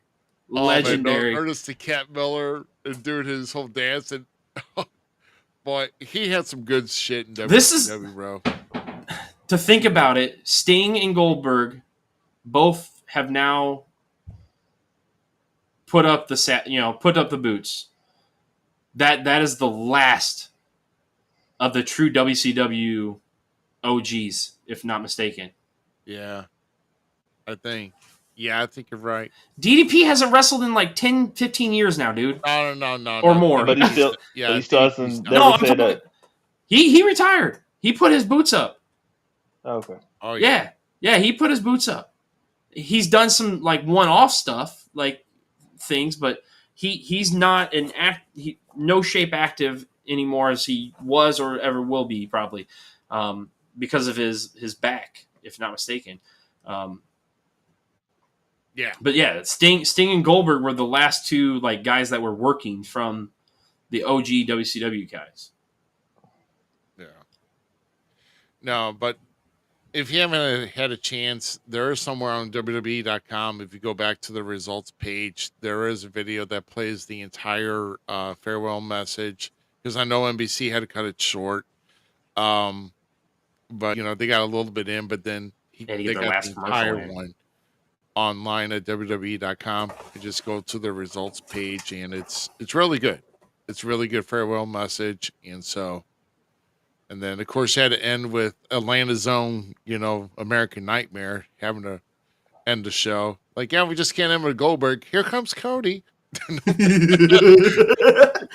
Wow. Dude. Well, we brought you this signed bottle of Wheatley American vodka with.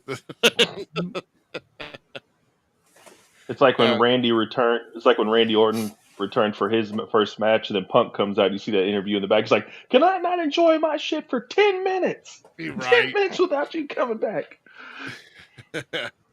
Oh man, yeah. With Cody's new podcast though, it's actually going pretty well. I would actually like to see if he's actually able to get one with Goldberg.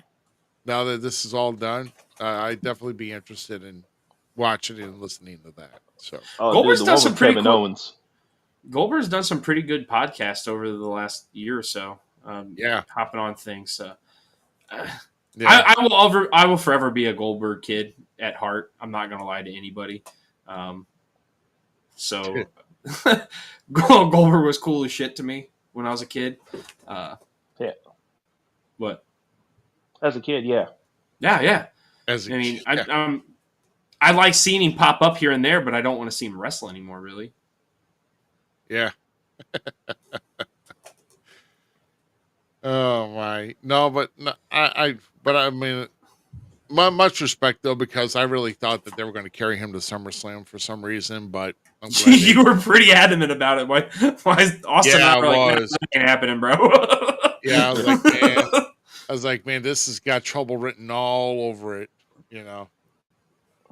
So mainly, I mean, he's more than likely has changed, over the course of time, since his last appearance. He did have a title going into WrestleMania 36. So, I mean, it's anything could have happened.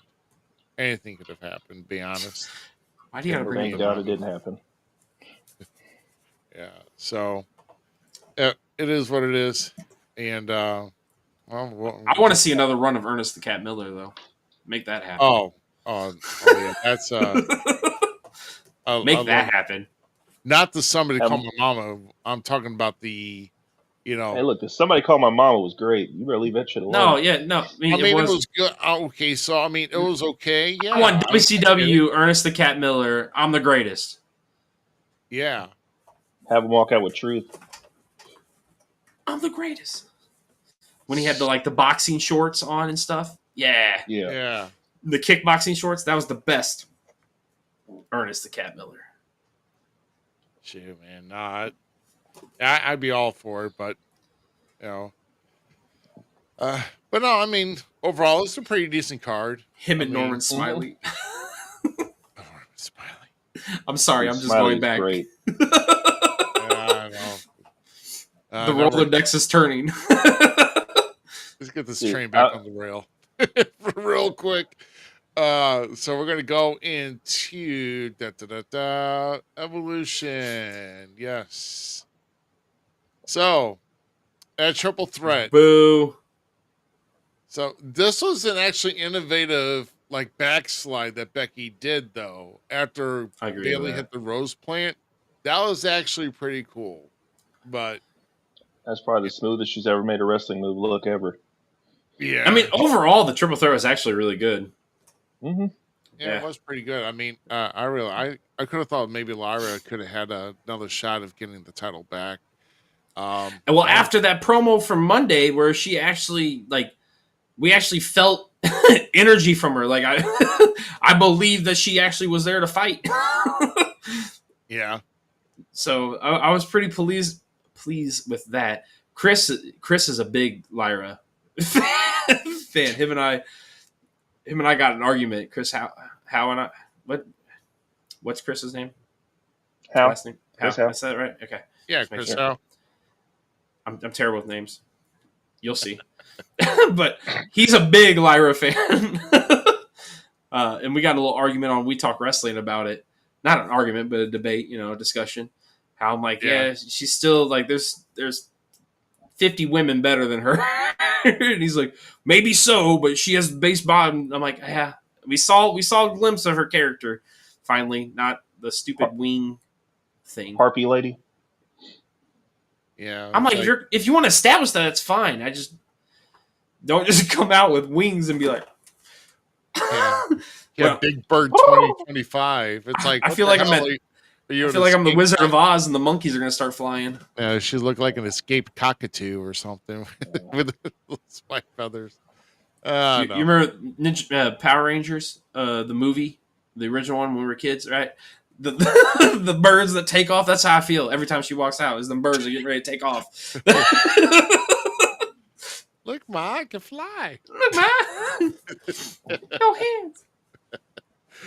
Oh, then we jump right to the NXT Women's Title match, which already, man, it's kind of funny. They try to have her like come in as a face, and then Jordan wanted Blake Monroe to kind of watch her back with the Fatal Fluence, and Blake just like nope, hits her in the back, and JC Jane ends up hitting her finish and getting the 1, 2, 3, and you can see in the background, man, she just didn't really want Jordan to win. So once again, there's an element of surprise for Jordan to get to that level of the NXT championship. So yeah, that girl cannot catch a break.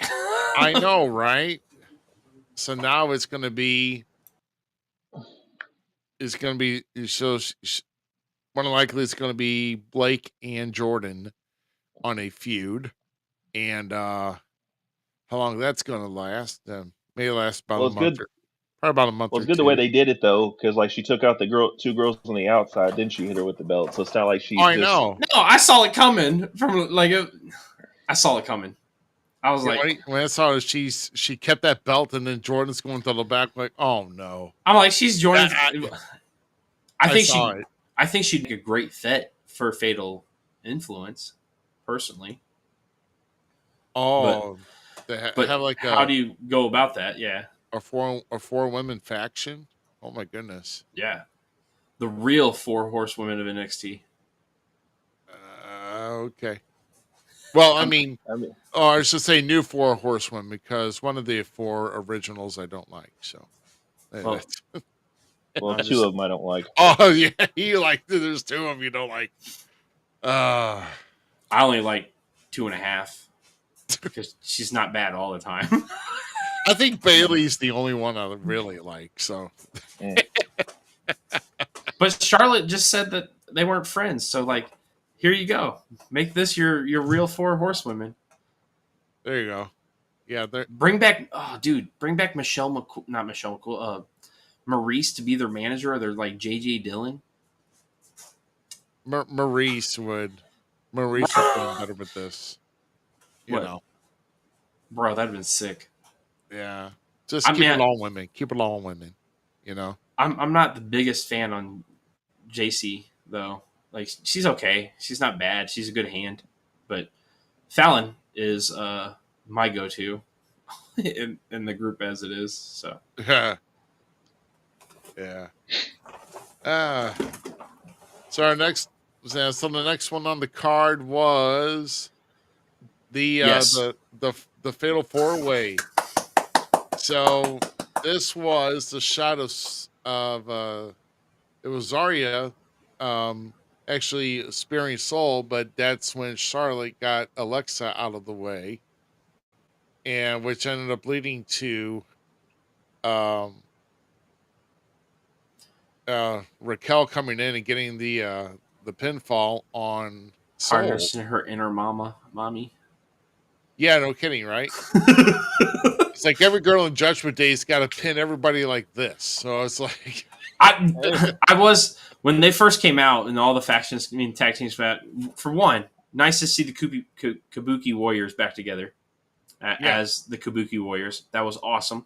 Was not expecting that at first, but when they're all coming out, when Raquel and Roxanne came out, I'm like, I actually kind of hope these two somehow keep the titles because they look good together. Like both women look like they're meant to be a tag team. Like it just felt organic, right?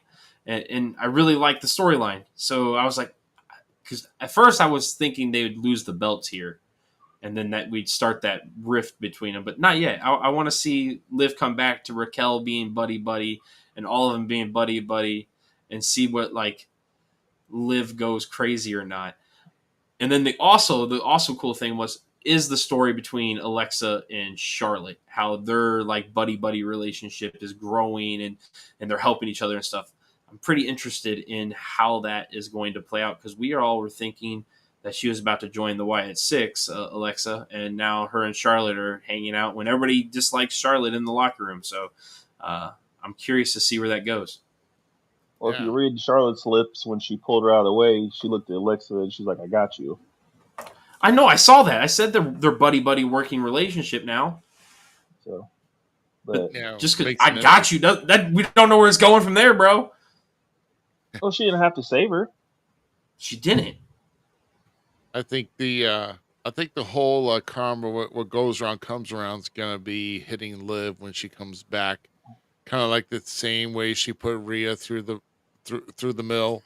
She's gonna be experiencing the same thing, and even with her Dom, possibly getting. See, I don't know. I really kind of hope Dom's the one that's like, no, dude, no. I don't know. We'll see. If you actually pay attention to the crowd, though, Charlotte actually was getting cheers like hell. Oh, hell yeah. Big time. Yeah. So, so it's going to be, so Roxanne in the fixture now, and so now they're officially formed in as the tag champs with Raquel and Roxanne now. So, yep. Interesting. So we go to the was it the street? Oh no, the no holds barred match. The no holds barred match. This match was good. And this is the snap it to a Slim Jim table spot with Jade doing the greatest tall glass of chocolate milk. And doing their finisher through the table, and then end up getting the pin on Naomi. And then, of course, Bianca was there. Well, I forgot what she was out for. Injury or something, but I can't remember Yeah, what it was either. yeah, I know. So I don't I don't know. really try to look into that usually too much. I just get okay Yeah. with it. Unless you hear it from Michael Cole or something mentioning it, that's the only time you Yeah. actually really ever pay attention. Yeah. I like the move that they used her as the special guest for this match. Oh, yeah. I don't know. I know can't if wait she's for clear this to come feud. back though. I don't know if she's clear to come back. That's fine. Whatever. I can still wait for this feud. I want to see this feud right here. I want to see this feud. I mean, they did do the hard stare off. So I mean, Robert says it was for her finger. She did not have a Sin Cara in I Jerry. was just about to say the same. I was literally saying this. You have to say the same thing. Del Rio was so pissed at him. That was my funny. pinky won't bend. I gotta be on the shelf for 2 months. I don't know. I think it was something regarding her hand or something. I gotta. I don't know. Now I'm just dying to look it up at some point, but I'll do it. Wrist. But I'm not on bated breath. I'm not the inquiring minds that need to know like right now. So yeah, I'll get to it. Just like everything else that I'm involved with, I'll get to it eventually. Just shut up. So go to the next one here. This is the WWE Women's Championship with what a good aerial shot here. And what about the prettiest moonsault ever? I mean, literally went across the side of Trisha's face. Oh my god, dude! She smacked the living crap out of her with that moonsault in the face. Knee to face. Oh man, that was Trish ate it big time. I'm like, oh yeah, it was a whole lot of thigh and crotch right to her face.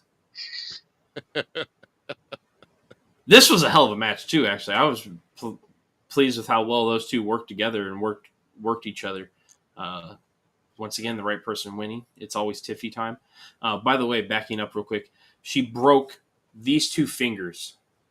Oh, below the knuckle. Yeah. So that's a good reason not to be wrestling right now. Yeah. Yeah. Dang. Holy crap.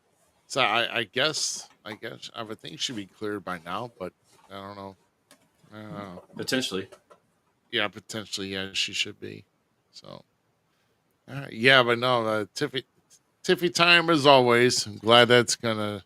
Her and Trish were being snug with their hits, dude. Oh. They were not pulling punches when they were in there. That was a hell of a match. You like it when things are worked a little tight. I definitely do not. I do. Definitely do not want to expect people to want me to fall if they're not going to hit me with something. You know. Yeah, them two were going. They were putting all their stuff in there. I was pleased with this match. Very pleased with this match. Good. I think Tiffy's actually I think she's got a slight strawberry on her forehead from this match. These matches that she had where Trish and Tiff tagged right against Nia and the Pixie. God dang it! Why can't I think of her name? Mrs. Gargano. Oh yeah. They tagged. They did really well there. That really helped with like solidifying Tiffany as like that forefront person, because here's this vet that gave Tiff love, and then they had this stellar match. This booking of Trish this last time around was better than anything she did prior with Becky and Zoe Starks. Like, I was nervous coming into this because of that. I'm like, dude, Trish, we already see you try to come back and help. I'm not saying you didn't. We enjoyed it. I enjoyed seeing you at least, but it didn't give the same effect of like what Trish Stratus in the Attitude Era was. This, I felt that. I felt old school Trish, and it was really cool. And the nod to her pulling the moonsault to Lita, respect. Oh yeah. I'm wondering though, because they kind of, after she was celebrating, they kind of pushed her out to go, get out of here so Trish could have her last moments. I wonder if that might have been Trish's last match. I could see it as one of the farewells potentially. Yeah, she's apparently Atlanta's the place to retire your in-ring career. Goldberg did it last night. Maybe Trish did it tonight. I don't know. She is like what, maybe 48? No, probably like 49, 48 or 49 years old, something like that. I don't know. I think she'd want to retire at a woman's pay-per-view more than just a regular one, though. Oh yeah, this was eyes are all more focused on women than men. Yeah, and she's helping leave that legacy still. Because she's the other thing that about this evolution that I really liked is all the female legends that were in attendance. Oh yeah, of course. Like we got to see Jazz, my homegirl, the true baddest bitch on the planet, Jazz. I don't care what Ronda Rousey ever says. Jazz is the bomb. Zamiz's favorite, personally, and then Medusa was there. Yeah, like that was cool. Miss Jacqueline. What? Ivory. Can't miss Vicky Guerrero. Molly Holly. Yeah. Who was the other one sitting next to her? I can't even remember. Vicky was there. Yeah, Vicky was there. Did you? If you missed that spot, Vicky screaming over the mic, then you're deaf. So, she was. Excuse me, dude. I was. They brought the female legends out, and it was awesome to see because I've always been a big fan of the women's wrestling. And Mark Henry. And then Steph up there with Joe was pretty cool too. Yeah. Yeah. Exactly. I really like Joe. Yeah. He turned out to be a lot better than I thought he was going to. Oh yeah, he's definitely. I've warmed up to him hardcore. This is the battle royal of the last two that were in it. Thank God it wasn't Nikki Bella as the last two. Oh, I was gonna say, I'm not gonna lie. I had to root against Stephanie for a moment because I wanted my girl Lash. I wanted Stephanie. Oh yeah, Stephanie. It makes more sense, Stephanie. It really does. But Lash is. You just get ready. You're gonna be standing right next to me, going, "Okay, Zach, you're right. Lash is pretty cool." Like, yeah, it will take some time, but she's awesome. Do the devil's kiss, throwing her off the apron, and you know what's better than one Stephanie? Two Stephanies.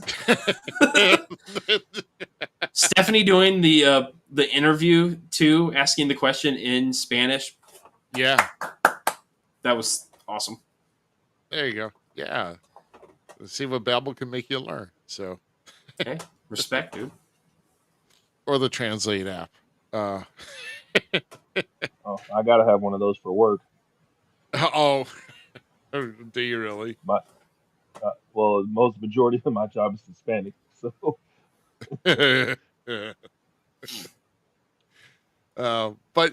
But now Stephanie Vaquer now goes to Clash in Paris to challenge for a title shot. So do we see, since we've been seeing her on Raw, does she challenge Naomi for that shot? I don't see her going against Stephanie. Honestly, I don't. But I think her and Naomi would have a better match, to be honest. For some reason. Yeah, but I don't want to see Naomi lose the title yet. No, I don't think she'll lose the title. But like the Clash in Paris is like about 6 weeks out. No, I mean almost 2 months out. So we'll see. We'll see. Jay's title run. I mean, no one said it had that. It's not like she's going to get her like. Oh, this woman's been white hot since she got here, bro. You're telling me that you don't have any suspicious being like they're going to put the belt on her. Don't even try to play that, bro. No, but Naomi she held 2 titles. This is a different Naomi now. This is true. You know, True. you don't know what length she'll go to keep her title. This is Stephanie Valkyria, though. Oh, I know, and I'm a big Stephanie fan. Crusher, how you doing, sir? Yeah. Honestly, I mean, I'm a big Stephanie fan. I'm probably one of the biggest Stephanie fans. Yeah, you're pretty big. In fact, I was a huge Stephanie fan before everybody else started jumping the bandwagon because I knew how good this woman was. So, you know, ain't no bigger fan than Booker T. Oh, don't get me started. Yeah. That bro's just thirsty on a freaking public platform. That's what he is. Dude, the best part about it is Corey calling him out about it on commentary. Right. Dude. I mean, you give that man a jug of purple during a broadcast, and it's still not enough because he's always thirsting for more. Always. Dude, so it's funny. I said what I said. I mean, he just says it out loud. Everybody else is thinking it. Right. Oh, shoot, man. But no, that's oh yeah. And we got the end, bro. Yeah. We were talking about Naomi having the world title, and yeah, so this happened tonight. And of course, my dumbass, like, oh, well, Stephanie just signing off for Stephanie Valkyria. It must be I totally forgot about Io and Rhea wrestling for the world title, but this is what happened at the end of the night anyway, with Naomi getting it. So, yeah, dumbass. Proceed with caution, my dude. Proceed with caution. Yeah, like I said, this is really getting over. I'm just glad they let them have the whole match, and they did it at the end, not like run midway through. Yeah, true. Also, that was a great match. Props to Trinity for having some of the best Twitter responses of any professional wrestler ever. Drew made a post about, or said, I don't know if the only way to get some love around here is to change your name to Fought 2. And then she came back and said, why do you think I changed my hand? Or something.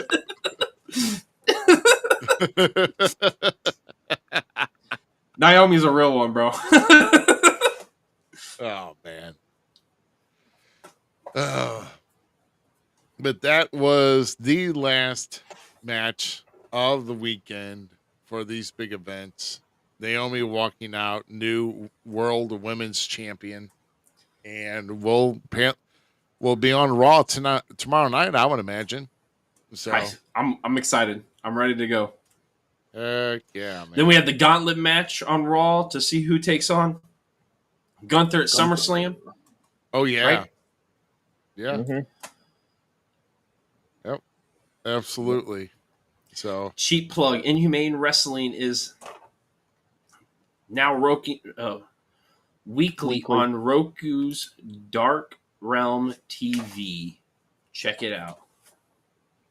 Okay. I actually will, just so I can watch Danny Ice get his butt kicked. No, I'm just kidding. Oh, yeah, by the way, I meant to text him earlier. I've been really busy, and Z, you know how much I was involved this weekend.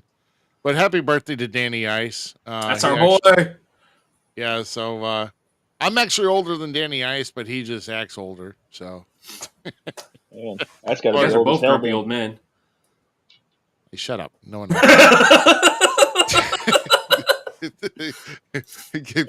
Get off my bus.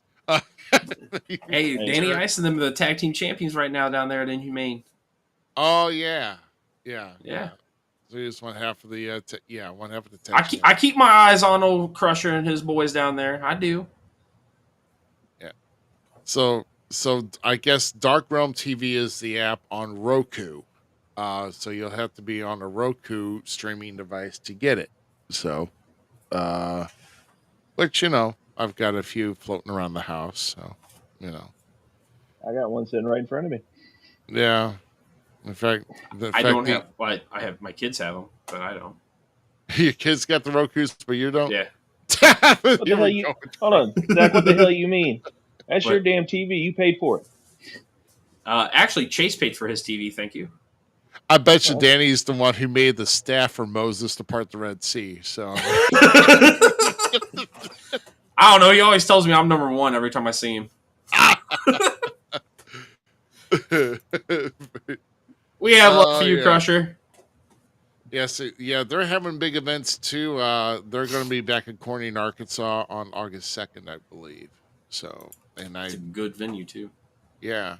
And I think, like I said, SICW's at August 2nd, IEW at August 9th, of course, American Championship Wrestling next weekend for me in DeSoto, Missouri. So it's temperature's getting hotter, but it's the wrestling action that's always the hottest. So it doesn't matter if it's mainstream or your local independent wrestling area. It's always warm in the professional wrestling world. Just pray for deodorant.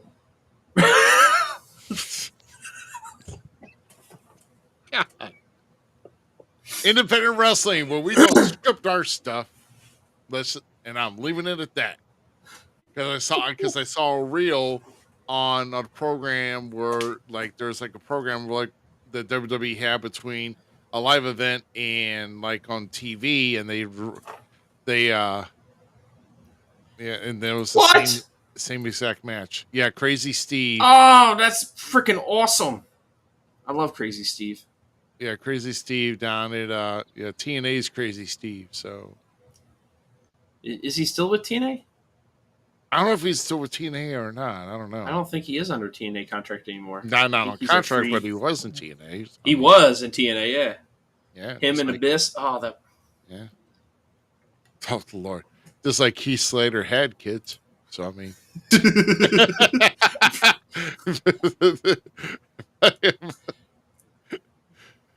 take that call. So, what now? I was going to say, we'll take that Crusher. He said, "Yeah, Well, we'll take that comment at face value." So, I mean,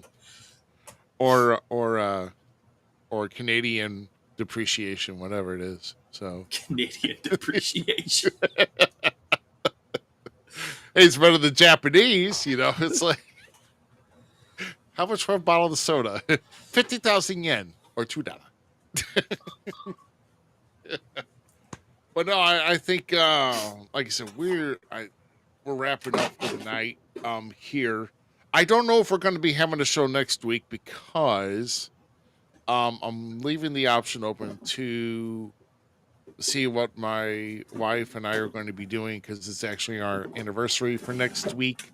And I don't know if we're going to be doing something during the day, or if we're going to do something during the day and night, or whatever the case may be. But it's either if we have a show, I may not be here. I don't know.